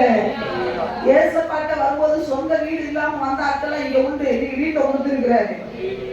எனக்கு அது இல்லன்னு சொல்ற ஆட்கள் இங்க உண்டு. ஆண்டவர்கிட்ட வரும்பொழுது அழகு இல்லாம வந்த ஆட்கள் உண்டு. நீ நல்ல அழக கொடுத்திருக்கிறாரு. அததான் இங்க சொல்றாரு, உன்னை பெரியவளாக்கி மகா நீ வளர்ந்து என்ன பண்ணினாய்? பெரியவளாகி மகா சௌந்தரியவதி என்ன பண்ணினாய்? ஆனாய். உடனே ஆண்டவர் பாருங்க 10வது வசனத்திலே, உன்னை ஸ்நானப்படுத்தி உன்னை குளிப்பாட்டி உனக்கு எண்ணெய் பூசி சித்திர தையலாடை உனக்கு உடுத்தி சாயம் தீர்த்த பாதரட்சைகளை உனக்கு தரித்து கட்ட மெல்லிய புடவை மூடிக்கொள்ள பட்டு சால்வை உனக்கு கொடுத்து உன்னை ஆபரணங்களால் அலங்கரித்து உன் கைகளிலே கடகங்களை உன் கழுத்திலே சரப்பையும் போட்டு எல்லாத்தையும் போட்டு என்ன பண்ண தெரியுமா? சிங்காரமான கிரீடத்தை தரிப்பித்தேன். நீ என்ன பண்ண தெரியுமா? நீ அலங்கரிக்கப்பட்டு ராஜ்யத்தை சுதந்தரிக்கும் ஸ்லாக்கியத்தை 13ல கடைசி பாருங்க, ராஜ்யத்தை சுதந்தரிக்கும் ஸ்லாக்கியத்தை பெற்றாய். பெற்றுட்ட உடனே நீ என்ன செஞ்ச? 15வது வசனத்துல, நீயோ என்றால் உன் அழகை நம்பி வழிபோக்கரை உனக்கு நேர்பட்ட யாவரோடும் என்ன பண்ணினாய்? இதுல ஒரு பெரிய விஷயம் என்ன தெரியுங்களா? அதுல போட்டிருக்கு, 17வது வசனத்துல, நான் உனக்கு கொடுத்த என் பொன்னும் என் வெள்ளியுமான உன் சிங்கார ஆவணங்களை நீ எடுத்து உனக்கு என்ன பண்ணினாய்? உண்டாக்கி இது தேசித்தனம் பண்ணினாய். அவர் கொடுத்ததை எடுத்து அவருக்கு கொடுத்தா கூட பரவாயில்ல. யாருக்கு கொடுத்துட்டாங்க? யாருக்கு கொடுத்தா? யாருக்கு? இத குறித்து யாரை குறித்து சொல்லுது? சமாரியாவை எருசலேமை குறித்து சொல்லப்பட்ட தீர்க்கதரிசனம். அவர் சொல்ற வேதனையோடு சொல்றார். எசேக்கியா அவர் சொல்லுது, எசேக்கியா என் நிலைமையை பார்த்தியா? இவருக்கு கொடுத்தது நானே. இவர் ரத்தத்துல புரண்டு போய் கிடந்தேன். இவர் கிடந்தா இவளை பார்த்து பிழைத்திருன்னு சொல்லி இவளுக்கு எல்லா ஆபரணங்களை போட்டு, உடனே நீங்க நினைக்கலாம் அப்ப நம்ம எல்லாம் தாயை கலந்து போட்டுடலாமா? இது அதோட அர்த்தம் அல்ல. அதாவது ஒரு ராஜ்யத்தை குறித்து சொல்லுகிறார். எல்லா விதமான வளங்களை கொடுத்து இவ எனக்கு உண்மையா இருப்பான்னு சொல்லி பார்த்தா இவன் வழிபோக்கர் யாவரோடும், இன்னொரு வசனம் போட்டிருக்கு, நீ அவர்களுக்கு வைப்பாட்டியா இருக்கும்படி என்ன பண்ணினாயா? உன்னை அலங்கரித்தான். யாருக்கு வப்பாட்டி? ஆண்டு சொன்னா நீ மனவாட்டியா இரு. இவன் எவனுக்கு வப்பாட்டியா இருக்குது போறான். இதுல பைபிள் இருக்கு, நான் சொந்தமா சொல்லுறேன். ஆண்டவர் என்ன சொல்றாரு? நீ என் மனவாட்டி, என் மனவாட்டியா இருக்கணும். நீ ரத்தத்துல கடந்துதான் வந்துட்டேன், எல்லாம் அவன் அடுத்த நிக்கி நீ என் மனவாட்டியா இருன்னு சொன்னா, இவன் சொல்றான் நான் அவனுக்கு வப்பாட்டியா இருக்கிறது தான் போவேன்னு சொல்லி ஓடுனாலே. ஆண்டவர் சொல்லுகிறார், அதனால உன் வழியை முன்னுகளால அடைப்பேன். இன்னைக்கு சபை தன்னுடைய தன்மை இழந்து விட்டது, தன் அதிகாரத்தை இழந்து விட்டது, தான் கையில கொடுத்த போல காணும். இன்றைக்கு சவுல்களை தான் சபைக்குள்ள பார்க்க முடியல, தாவீதுகளை பார்க்க முடியல. சவுல் கையில பட்டயம் இருந்தது, சவுல் கிட்ட அபிஷேகம் இருந்தது, சவுல் கிட்ட எல்லாம் இருந்தது. கோலியாத்தை வீழ்த்த முடியல. கெக்கரிக்கிற கோலியாத்தை பார்த்து நாம வேதனைப்பட வேண்டாமா? நீங்க நியாயாதிபதிகள் புத்தகத்துல பாருங்க, நிக்கிறவன் யார் தெரியுமா? 8வது அதிகாரத்திலே, நியாயாதிபதிகள் 8வது அதிகாரத்திலே அந்த வசனத்தை வாசிங்க. 19வது அதிகாரம். கிதியோன் கேட்பார் பாருங்க, 19வது வசனத்திலே அவர்களின் சகோதரரும் அவர் கேட்கிறார், அவர்கள் யாரும் சொல்லி கேட்பார் பாருங்க. அந்த வசனத்தை வாசிங்க. அது முந்தின வசனம். பின்பு அவன் சேபாவின் சல்முனாவை நோக்கி இந்த தாபோரிலே கொன்று போட்ட அந்த மனுஷர் எப்படிப்பட்டவர்கள் என்று கேட்கிறான். அதற்கு அவர்கள் நீர் எப்படிப்பட்டவரோ அவர்களும் கிதியோனை பார்த்து அவன் சொல்றான், நீர் எப்படிப்பட்டவரோ நாங்க கொண்டு போட்ட அத்தனை பேர் அப்படிப்பட்டவர்கள் தான். பார்வைக்கு ஒவ்வொருவனும் பார்வைக்கு ராஜகுமாரனை போல் இருந்தார்கள். ஒவ்வொருவனும் பார்வைக்கு ராஜகுமாரனா இருந்தான். அப்பேற்பட்டவனா கொண்டு ஓட்டே ஸ்டேட்மெண்ட் கொடுத்துட்டு பிசாசு படுத்துட்டு இருக்குது தலைமையில கைவிச்சு. நான் எல்லாரும் அழிச்சிட்டேன், ராஜகுமாரர்களே அழிச்சிட்டேன், செயல்பட வேண்டிய செயல் வீரர்களே அழிச்சிட்டேன். ஐயா அப்ப ஒரு எத்தனைக்கு கோபம் வரணுமா வேண்டாமா? நானும் ஆராதனைக்கே வர மாட்டேன். நமக்கு என்னத்துக்கு கோபம் வரப்போம்? நாம ஏன் வேதனைப்பட போறோம்? அது சொல்றான் பாருங்க, ஒவ்வொருவரும் பார்வைக்கு ராஜகுமாரனா இருந்தான். அவன் தான் வெட்டி போட்டேன். இந்த ஸ்டேட்மெண்ட்டை கேட்ட உடனே பட்டயத்தை தானா உருவமா இல்லையா? இதுல ஒரு பெரிய விஷயம் தெரியுமா? எத்தனை கிட்ட பட்டயம் இருந்ததா?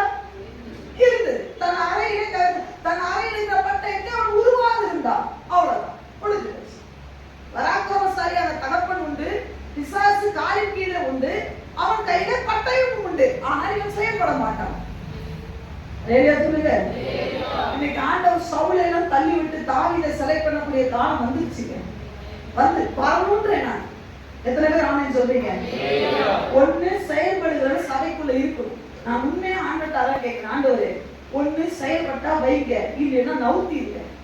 என்னையே சொல்றேன், என்னைய சேர்த்தா சொல்றேன். ஒண்ணு உமக்காக செயல்படணும். எத்தனை நாள் கோலியாத் பாட்டு நிந்திச்சுக்கிட்டே இருப்பான். நாம பாட்டு தலையில கிரீடம். சவுல் எப்படி இருந்தார் நினைக்கிறீங்க? தலையில கிரீடம் இருந்ததா? இருந்தது. கையில பட்டை இருந்ததா? இருந்தது. பேட்ஸ்ல என்ன இருந்தது? Saul great king. என்ன இருந்தது? சவுல் மகாராஜா. பட்டத்துக்கு குறையில்லை, ஜெயஸ்தம்பத்துக்கு குறையில்லை, ஒண்ணு கிடையாது. ஆனா 40 நாள் நினைச்சுட்டே இருக்கிறான். அந்த சவுலை எத்தனை நாள் ஆண்டவர் பின்தொடர்வார் என்று நீங்க நினைக்கிறீங்க? சபையில வந்து சும்மா உட்கார்ந்து உன்னை அழித்த பிசாசு, உங்களை அழித்த பிசாசோடு காம்ப்ரமைஸ் ஆகிற விசுவாசிகள் தேவனுக்கு தேவையில்லை. உன்னை அழித்த பிசாசு உன் காலுக்கு கீழே கொண்டு வந்து அடிச்சு நீ அடி மகனே சொல்லும் பொழுது 4 அடியாவது நறுக்குன்னு அடிக்கலேனா அந்த விசுவாசி ஆண்டவருக்கு எதுக்கு தேவை? ஆண்டவர் பாபா சவுல ஆண்டவர் சொன்னார், கர்த்தர் மனஸ்தாபப்படுவதும் இல்லை. ஆண்டவர் என்ன சொன்னாரு? மனஸ்தாபப்படுறது இல்லப்பா, முடிஞ்சு வச்சு தாவீதை தூக்கி சரக்கடி கொண்டு வா. அவன் தான் அடி அடி நவுத்துற யார் தெரியுமா? அவனை சவுல் எவ்வளவு தூரம் துரத்தினாலும் தாவீது தன்னுடைய வேலையில கரெக்டா இருந்துட்டே இருக்காரு. பாருங்க, எங்கெல்லாம் எது இருக்கானோ காத்து ராஜா கிட்ட போனா அங்கேயும் என்ன பண்ணுவாரு தெரியுமா? எதி அடிச்சுட்டே இருப்பாரு. சவுல் துரத்தினா அங்கேயே அவருடைய கான்செப்ட் கரெக்டா இருக்கு. பாருங்க, அந்த ஆள் தான் தேவனுக்கு தேவை. இன்னைக்கு உண்மையா சொல்ல போனா செத்த சபையா நம்ம இருக்கக்கூடாது விசுவாசி. அதுதான் மறுபடியும் சொல்றேன். நீங்க எதுல பாடுபட்டீங்களோ அதே விஷயத்துல உங்களை ஜெயம் பெற வச்சு உங்க கீழே அந்த சத்துருவை தரம்போது கையில பட்டயம் இருக்குல்ல, அந்த பட்டயத்தை உருவதுக்கு என்ன பயம்? ஒன்ஸ் தூக்கி பாரு. அதான் சொல்றேன், லாபான்ட்ட ஒன்ஸ் வாயை திறந்து பாரு, அவன் உனக்கிட்ட நாயா கிட்ட கீழே கிடப்பான். அவன் சொல்லுவான், காக்கோவே போயிடாதீங்கப்பா, நீ என்ன கேட்டா தாரு, புள்ளி புள்ளியா தாரு. அடுத்து சொல்லுவான், வெறுமே அந்த என்னதான் தாரு, நீ மட்டும் போவார். ஏன்னா ஒன்னாலதான் நான் சிந்திக்கப்பட்டிருக்கேன். நீ ஒன்ஸ் பட்டயத்தை குருவிட்டேனா நீ அவன் செயல்பட வேண்டியது. ஒரு பெரிய ஒரு சோகமான முடிவு என்ன தெரியுமா? இந்த எத்தையால பின்பு எழுப்பவே முடிஞ்சுதா? இந்த கிதியோனுக்கு நிறைய பிள்ளைகள் இருந்தாங்க. எத்தனை பிள்ளைங்க இருந்தாங்க தெரியுமா? இங்க வசனம் பாருங்க, 30வது வசனம். கிதியோனுக்கு அநேகம் ஸ்திரீகள் இருந்தார்கள். அவருடைய கற்ப பிறப்பான குமாரர் எத்தனை பேர்? 70 பேர். யாரோட சேர்த்து 70? எத்தேரோட சேர்த்து 70 பேர். கிதியோனுக்கு அடுத்த ஆளுங்க யார் இடத்துல வந்திருக்கணும்? எத்தேர் கிட்ட வந்திருக்கணும். வந்துச்சா? வரல. ஒரே கல்லுல வசனம் போட்டு பாருங்க. அவளுக்கு கிதியோனுக்கு ஒரு மர்மனை ஆட்டி இருந்தது. அவளுக்கும் போனா அவளுக்கு பேர் என்னது? அபிமெலேக்கு. இந்த அபிமெலேக்கு ராஜாவோட என்ன செஞ்சான்? அந்த வசனத்தை வாசிங்க. அந்த 70 பேரையும் ஒரே கல்ல வசனம் போட்டு பாருங்க. எத்தனை? 9வது அதிகாரத்துல அவன் அந்த 9வது அதிகாரம் வசனம் 5ல அவன் ஓப்ராவில் இருக்கிற தன் தகப்பன் வீட்டுக்கு போய் யெருபாகாலின் குமாரர், அதாவது கிதியோனின் குமாராகிய தன் சகோதரன் 70 பேரையும் ஒரே கல்லில் கோலை செய்தான். சேவாவின் சல்முனாவின் கொல்லாதவன் ஒரு நாள் கொல்லப்படுவான். இது நான் அல்ல, மொர்தெகாய் எஸ்தருக்கு சொல்றேன். இந்த காலத்துல நீ மௌனமா இருந்தால் ரட்சிப்பு வேற வழியா வரும். ஆனா அது அல்ல. அப்படின்னா அவர் சொல்ல வர்றது என்ன? எழுப்புதல் எங்கேயோ ஒரு இடத்துல இருந்து வெடிக்கும். ஆனா அன்னைக்கு நீயும் குடும்பத்தாரும் சாவீர்கள். தரிசனம் நிறைவேற்றா? வாக்குத்தத்தை நிறைவேற்றா? தீர்க்கதரிசனம் நிறைவேறிச்சா? என்னது? எத்தேர் ஒரு காலத்துல எழுப்பல. விசுவாசியே, நீ இன்னைக்கு எழுப்பாத பட்சத்திலே அபிமெலேக்கு எழுப்பத்தான் ஆவான். ஒரு எதிரி எழுப்பத்தான் ஆவான். அன்னைக்கு எழுப்பும் பொழுது ஒரே கல்லுல இவனை கொண்டு போட்டான். எத்தேர் ஐயோ பரிதாபம். பட்டயம் இருந்தது, பராக்கிரமசாலியாக தகப்பன் இருந்தான். சேவாவும் சல்முனாவும் காலின் கீழே கிடந்தாங்க. ஆனா செயல்பட முடியாத எத்தேரை வைத்துக் கொண்டு தேசம் என்ன செய்ய முடியும்? ஒரே கல்லிலே எத்தேரும் செத்தான். எத்தேருக்கு கீழே இருந்த தம்பி எல்லாரும் பாருங்க, 69 பேர் இந்த எத்தேர் செத்து சாகடித்தான். சாகடித்தது ஒண்ணு அபிமெலேக்கு கிடையாது. யாரும் சாகடித்தது? எத்தேரும் சாகடித்தான். எத்தேர் மாத்திரம் அன்றைக்கு எழுப்பி செயல்பட்டு இருப்பான் என்று சொன்னார் 69 பேருக்கு பின்னாடி. அடே அப்பா, என்ன சேனை இல்ல, என்ன பெரிய கூட்டம் இல்ல. அந்த பையன் 77 பேர் சொன்னானே, இவனுக்கு பின்னாடி 69 பேர் படம் நிக்கிறான். அத்தனை பேர் எழுப்பி நின்று அதெல்லாம் ட்ரை போட்டா அபிமலேக்கு அவங்க அப்பா என்ன, அவங்க அப்பனுக்கு அப்பா கூட மூச்சு கூட கூட பயப்படுவான். நீ எழுப்பாதனாலே பின்னாடி இருக்கிற 69 பேர் எழும்பல. இன்னைக்கு சில பெற்றோர் எழுப்பாதனால பிள்ளைகள் மண்ணா போயிட்டு இருக்கிறாங்க. ஓட வேண்டிய குதிரைகள் மண் குதிரையா நிக்குது. பேரு குதிரை தான், ஆனா மண் குதிரை. இது ஓடாது, இது வெற்றி வாங்கி தராது, இது யுத்தத்துல நிக்கிட்டு பாயாது. ஏன்? பெற்றோரின் சரி கிடையாது. பெற்றோர் ஆராதனைக்கு வரதில்லை, பெற்றோர் ஜெபத்துக்கு வரதில்லை. ஞாயிற்றுக்கிழமை ஒரு நாள் வந்தா போதும் நினைக்கிறீங்க பாத்தீங்களா? உங்க பிள்ளைங்களால எழுப்பவே முடியாது. லேலுயா லேலுயா. எத்தேரான அதுக்கப்புறம் எழுப்பவே முடியலைங்க. மகாபராக்கிரமசாலியோட பையன் எவ்வளவு வேதனை. அன்பு விசுவாசிகளே, இன்னைக்கு நாம் எப்படி இருக்கும்? இன்னைக்கு எல்லா ஆப்பர்ச்சுனிட்டி இருக்கு எனக்கு. இன்னைக்கு சபைகளையும் ஊழியர்களையும் ஏமாற்றுகிற விசுவாசியா இருக்கக்கூடாது. வேலையா சொல்லுங்க, தேவனுக்காக செயல்பட வேண்டும். இன்னைக்கு உலகத்தில் இருக்கிற சபையில எப்படியோ போட்டோம், ஆனா நாம் கிறிஸ்துவுக்காக ஸ்தானாதிபதிகளாக நிற்க வேண்டும். வேலையா சொல்லுங்க. 69 பேருக்கு கிடைக்காத ஒரு பாக்கியம் உன் கையில கொடுக்கப்பட்டு இருக்குன்னா நீ என்ன பண்ண? கணக்கு கொடுத்தே. நம்மள நானே சேர்த்தா சொல்றேன், 69 பேருக்கு கொடுக்கல. கிதியோன் 69 பேர் ஒரு ஆளை பார்த்து சொன்னாரா, நீ எழுதி அடிப்பா அப்படின்னு சொல்லி எத்தேரை நோக்கி கையில பட்டயம் கொடுப்பார் என்று சொன்னார். ராத்திரி ஜபத்தை நடத்தினா உற்சாகம் ஓடி வரணும். ஏன்னா எத்தேராகி என் கையில பட்டயம் கொடுக்கப்பட்டிருக்கு. எத்தேராகி என் கையில தேவன் அதிகாரத்தை கொடுத்திருக்கிறார். அபிஷேகம் பண்ணப்பட்டிருக்கிறேன். நான் என்ன பின்னாடி ஒருத்தருக்கு புஷ் பண்ணணும்னு அவசியமா இல்லைங்க. ஆவியானவர் இருக்கிறார். லேவியா சொல்லுங்க. 12 சீஷர்களுக்கு யாருக்கு புஷ் பண்ணா? ஒண்ணுக்கு ஒருத்தர் கிடையாது. அபிஷேகத்தை பெற்று போட்டாங்க, அவ்வளவுதான் முடிஞ்சு போச்சு. அங்கங்க தேசத்துக்குள்ள எங்க ஊடுருவ ஆரம்பிச்சாங்க. லேவியா சொல்லுங்க. ஒரே பசங்க தான் முடிஞ்சு போச்சு. அது கூட்ட கூட்டமா இன்னைக்கு நம்ம புஷ் பண்ணிக்கிட்டே இருக்க வேண்டியதா இருக்கு. எந்திரிக்க எந்திரிக்க எந்திரிக்க எந்திரிக்க இல்ல. சபை விசுவாசுக்குள்ள அழகா போக ஆரம்பிச்சிருச்சு. வேண்டாம். சபை இன்னைக்கு விசுவாசுடைய ஆதிக்கத்துக்குள்ள வராது. விசுவாசு சேவாவை சல்முனாவும் படுத்திருக்கிறான். அவன் சொல்ல வார்த்தையை பாருங்களேன். அவர் சொல்லுவாரு, அந்த சேவாவை சொல்லுவாரு, கிதியோனை பார்த்து சொல்லுவார். அந்த வார்த்தை நீங்க ஒரு மாதிரி படிக்க கூடாது, அதை யோசிச்சு பார்த்து படி பார்க்கணும். 21 வசனம் பாருங்க. அப்போது சேவாவும் சல்முனாவும் நீரே எழுந்து நீரே இப்போ நீங்க இதை ஒரு கற்பனை பண்ணி பாருங்க. அவன் ஜாலியா பிசாசு படுத்துருக்கான். விசுவாசிகளை கண்டா அவனுக்கு பயம் இல்லை. ஜாலியா படுத்து சொல்றான், அது அர்மதத்துல நீங்களே வந்து அடிங்க, இவெல்லாம் அடிக்க மாட்டான். ஒவ்வொருத்தரையும் பார்த்து சொல்றான், இந்த குடும்பமா இதெல்லாம் எனக்கு பிரச்சனையே கிடையாது. எத்தனை கையில பட்டம் இருக்குங்க, சேவாவுக்கு சொல்லணும், பயம் இல்லை. சொல்றான், நீங்களே வந்து அடிங்க, இவன் அடிக்க மாட்டான். நீரே வந்து என்ன போட்டு தருங்க. ஐயா, இன்னைக்கு தேவை என்ன தெரியுமா? நெகேமியா புஸ்தகத்திலே போடப்பட்டு இருக்கிறது. குடும்பம் குடும்பமாக பதுங்கு குழியில இருந்த பட்டயத்தோடு கூட தேசத்துடைய பாதுகாப்புக்கு துவப்பில் இருக்கிறவர்களுடைய தேவை. ஒருவேளை இந்த செய்தியை அலட்சியம் பண்ணிட்டு வெளியே போயிடலாம்.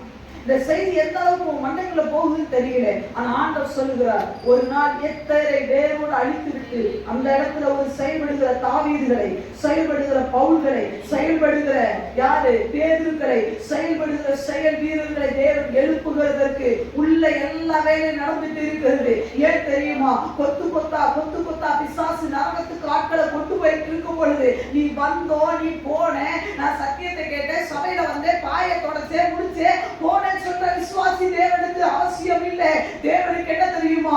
21 நாள் உமாசை போல என்னை நிரப்பும் ஆண்டவரே, என்னை பயன்படுத்தாத பட்சத்திலே நான் இருந்து என்ன ஆவது என்று சொல்லி துறப்பில் ஒரு மனிதன் நிற்கும் பொழுதுதான் அந்த மனிதனை கொண்டுதான் தேசத்துக்கு ஒரு எழுப்புதலை ஒழிய சும்மா உட்கார்ந்து சபையில் பாயை தேய்ச்சிட்டு போனா நீ வரல வேணாம். ஒரு மெம்பர்ஷிப் கணக்குல நான் வேணா வச்சுக்கலாம். பரலோகம் ஏற்றுக்கொள்ளாது.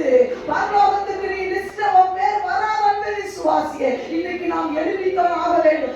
ஏன் என்று சொன்னார், எனக்கு நான் எழுப்பாத பட்சத்திலே என் பின்னாடி 69 அநியாயமாய் எழுத போகிறது. நான் மாத்திரம் சில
பிள்ளைய அந்த கட்டத்துல கூப்பிட்டு போக கூடாது. மனவாட்டி ஒரு பின்னாடி வந்தா பாரு, இல்லைன்னா என் பிள்ளை அங்க வரமாட்டா. ஒன்ஸ் இயேசு வந்ததுன்னா மனவாட்டி வந்தா பாப்பாரு, திருப்பி ஈசாக்குல உள்ள வரமாட்டாரு, பாத்துக்கோ.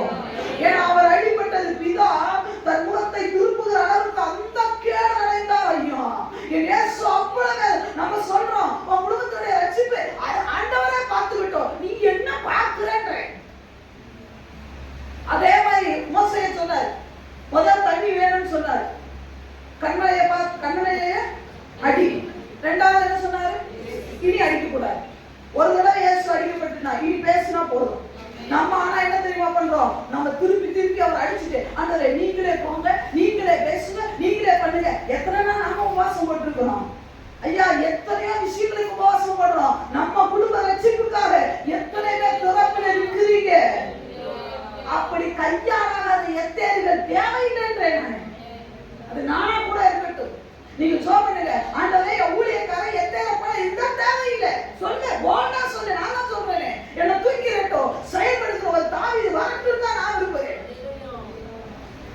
ஊழியக்காரன் செயல்படுத்துறவனா இருக்கணும், உன்னை சும்மா விடக்கூடாது. இங்கதான் ஏன் வர நோண்டவனா இருக்கணும்.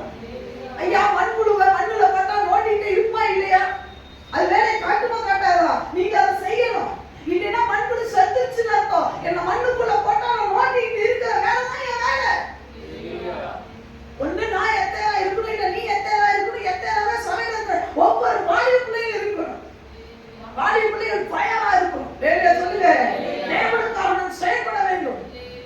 அவங்க இங்க குத்திட்டு போனா அந்த மாதிரி அவங்க குத்த சொல்றாரு ஆண்டவர் இல்லையே. இந்த வேதத்தை எடுத்து படிச்சு மானமாலையா கண்ணீர் அடிச்சு என் தேசத்தை ரட்சிங்க ஆண்டவரே, துமாசை போல ஆண்டவரே, ஒரு தக சீட்டுக்குள்ள இருந்தாலும் எழுப்புதலை ஆண்டவரை நீ தர முடியும் என்று சொல்லி கண்ணீர் விட்டு கதறுகிற ஒரு பெண் தேவனுக்கு தேவை, தேவரா தேவனுக்கு தேவை, எத்தனா சாத்திகள் தேவனுக்கு தேவை அல்லவா. இன்றைக்கு ஆண்டவரை இல்லையே, இன்னைக்கு கண்ணீர் விட்டு அழுகிற எஸ்தர் இல்லையே. இன்னைக்கு எஸ்தருடைய நிலைமை என்ன தெரியுமா, என் புருஷன் என்கிட்ட பேசல, என் புருஷன் என்கிட்ட பேசல, என் புருஷன் என்கிட்ட பேசல, எனக்கு என் புருஷனுக்கு சண்டை, என் புருஷன் சம்பளத்தை எனக்கு கொடுக்கல. ஐயோ எஸ்தர்களே, உன்னுடைய அபிஷேகம் அது அல்ல. உன் கணவன் சம்பளம் கொடுக்கல என்பது உண்மைதான், ஆனா உன்னுடைய அபிஷேகம் அதுக்கு அல்ல. மேலான அபிஷேகம் பக்தியை தள்ளிவிட்டு உன்னை அந்த இடத்துல வைத்திருப்பார் என்று சொன்னால் கணவனுடைய அன்பு, கணவனுடைய அன்பு. புருஷ பணம் தரல, அவன் அதை தரல, இதை தாரண்டிய நேரத்துல புருஷ எல்லாத்தையும் தருவாங்க. வேற சொல்லுங்க, என்னைக்கு லேயாள் கர்த்தரை துதிப்பேன்னு சொன்னா அன்னைக்குதான் ஒரு யூதா பிறப்பான். அது வரைக்கும் நீ யாரை பெத்தெடுக்கணும் தெரியுமா, ரூபனை தான் பெத்தெடுப்ப. ஆனா கர்த்தரை துதிப்பேன் முதல் சொன்னா என் புருஷனோடு, என் புருஷன் இப்பொழுது என்னை புரிந்து கொள்வான், அப்ப ரூபன் தான் பிறப்பான். என் புருஷன் இப்பொழுது என்னோட இருப்பான், அப்ப லேவி தான் பிறப்பான். ஆனா நான் கர்த்தரை துதிப்பேன் சொன்னா பாருங்க, அப்பதான் ஒரு யூதா எழுதினான். ஓ சபை இன்னைக்கு அந்த நிலைமைக்கு வரட்டுமே, சபை இன்னைக்கு எழுப்பணுமே, எஸ்தராக எழுப்பணுமே. என் தேசத்திலே எஸ்தர் ராஜாத்தியை போல கணவன் பேசினா என்ன, நான் இன்னைக்கு 3 நாள் கழிச்சு உள்ள போவாரு அரண்மனைக்குள்ளே. ஆனா அதே கணவன் என்னை கொல்லலாம், அதே கணவன் என்னை ராஜ்யத்தை விட்டு தள்ளலாம், மறுபடியும் பழைய அடிமை தளத்துக்குள்ள போகலாம். ஏன் அதை விட மோசமான நிலைமைக்கு போறோம். எனக்கு கணவன் அல்ல, பிள்ளைகள் அல்ல, என் யூத குலம் காப்பாற்றப்பட வேண்டும் என்ற ஒரு பெரிய தரிசனம், ஒரு பெரிய போராட்டம் இல்லாத வரைக்கும் நீ பட்டையத்தை அறை வச்சுட்டு இருப்பைய ஒழிய எழுப்ப முடியாது, எழுப்ப முடியாது, நீ செயல்பட முடியாது. ஐயா பயிர் நிறைந்த களத்திலே, பயிர் உதித்திருந்த களத்திலே நிற்கிற சம்மாக்களாக இருக்க வேண்டும். பட்டயம் சலித்துக்கள் அதாவது சம்மாவுடைய உத்தியோகம் என்ன தெரியுமா, இந்த பயிர்ல ஒண்ணு கூட விசாசரி தொடக்கூடாது. இந்த அறுவடை என் களத்துக்குள்ள வர்ற வரைக்கும் தொற்று பார்க்கலாம்னு சொல்லி பட்டயத்தை எடுத்து அந்த பயிர் நிலத்தையும் காப்பாற்றி தன்னையும் காத்து கொண்டானே, அந்த சம்மாக்களே தேவனுக்கு தேவை. அந்த சம்மா தேவை. இன்னைக்கு சபைக்குள்ள என்ன நடக்குது தெரியாத ஆளெல்லாம் இருக்கியா நீ, ஆண்டவர் தூக்கி விடுவாரு. நீ நினைக்கலாம், நீங்க நினைக்கிறீங்க நாலு வச்சு ஊழியக்காரர் என்ன பண்ணுவான், நாளல்ல ஒன்ன வச்சு தேவன் சாதிக்க முடியும். ஒண்ணு போதும், ஒண்ணு போதும். ஐயா 10 பண்ணிய கைகளோட ஒரு ஆட்டுக்குட்டிய மேய்க்கிறது ஊழியக்காரருக்கு கௌரவம்ன்றேன். எனக்கு தேவை. பயிர் நிலத்துல நிக்கிறாரு, சுத்தி பார்க்கிறாரு, பயிர் எல்லாம் விளைஞ்சு போய் கிடக்கு. எதிரி வாரான், இந்த பயிர் நிலத்தை அழிக்கணும் வரான். இப்ப சம்மா பார்க்கிறாரு, தாவீதோடு கூட இந்த பராக்கிரமசாலி, ஓ glory, என்ன ஒரு பெரிய மகிமையின் அபிஷேகம். நீ நினைக்கிறியா இந்த அபிஷேகம் சும்மா ஆலயத்துக்குள்ள வந்து நிரம்பிட்டு போற அபிஷேகம் இது நினைக்கிறியா? ஏதோ ஆராதனை நேரத்திலே ஆண்டவரே இறங்குங்க, எரிகோவி மனமே கோட்டையை இறங்குங்க, நான் கொட்டடிச்சா இறங்குறது நல்ல அபிஷேகம். எதிரி வருவதை பார்க்கும் பொழுது உன் பட்டயத்தை கையில எடுக்கிற போது அது அபிஷேகம், அது அபிஷேகம், அது அபிஷேகம், அது அப்படி. எதிரி வர்றாங்க, யாரும் அவனுக்கு கட்டளை எடுக்க வேண்டிய அவசியம் இல்லை. யாரும் அவனுக்கு கட்டளை, அவன் எடுக்கும் அபிஷேகத்தை கையில எடுத்து ஆண்டவரே என் தேசத்தை காப்பாற்றும். ஓ S Lord, glory Lord, glory ஆண்டவரே, மகிமை ஆண்டவரே, என் ஜனங்களுக்குள்ளே வல்லமை இறங்கட்டுமே, என் ஜனங்களுக்குள்ளே சமாதான அபிஷேகம், என் ஜனங்களுக்குள்ளே சமாதான அபிஷேகம்.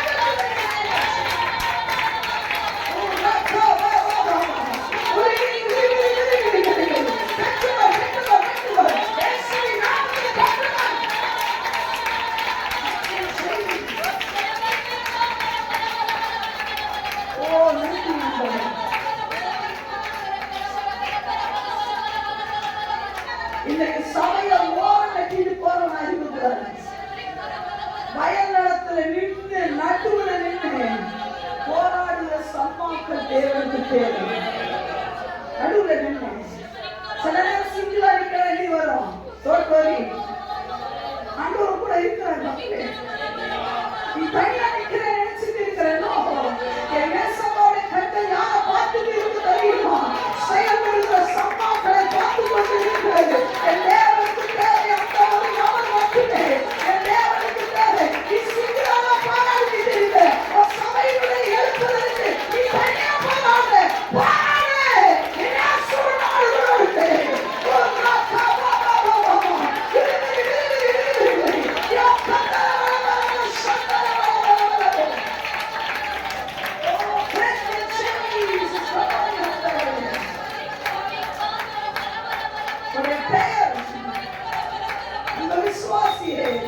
உங்களுடைய பெயர் ஜீவபுஸ்தகத்திலே பக்காவாக எழுதப்படும். பொன் எழுத்துக்களால் பதிக்கப்படும். உன் தேசத்துக்காக கிளம்பின இருக்கிற உன்னுடைய பெயர் ஜீவபுஸ்தகத்திலே பொன் எழுத்துக்களாலே பதிக்கப்பட வேண்டும் என்று சொன்னான். பட்டயத்தை கையில எடு, பட்டயத்தை கையில எடு. ஓடாதே, பயந்து ஓடாதே, செயல்படு. பட்டயத்தை கையில எடு, துணிச்சலாக எழுந்திரு. அப்பா தள்ளி விட்டு சொல்லு, அப்பா பார்க்கணும் என்ன தெரியுமா? இனி என் பிள்ளைகிட்ட பெரிய பழு சர்ப்பமே வந்தா எவ்வளவு பார்த்து நவுக்குவான். இனி செயல்பட வேண்டியது நான் அல்ல, என் பிள்ளையே என்று சொல்லி நம்புவாரா? நீ சொல்ல முடியுமா? நம்புதப்பா. எத்தனை பேர் நம்ப முடியும்? பட்டயம் கையில இருந்து உருவான வாலிபர்கள் இன்றைக்கு செத்த நிலைமையில தான் இருக்கிறாங்க.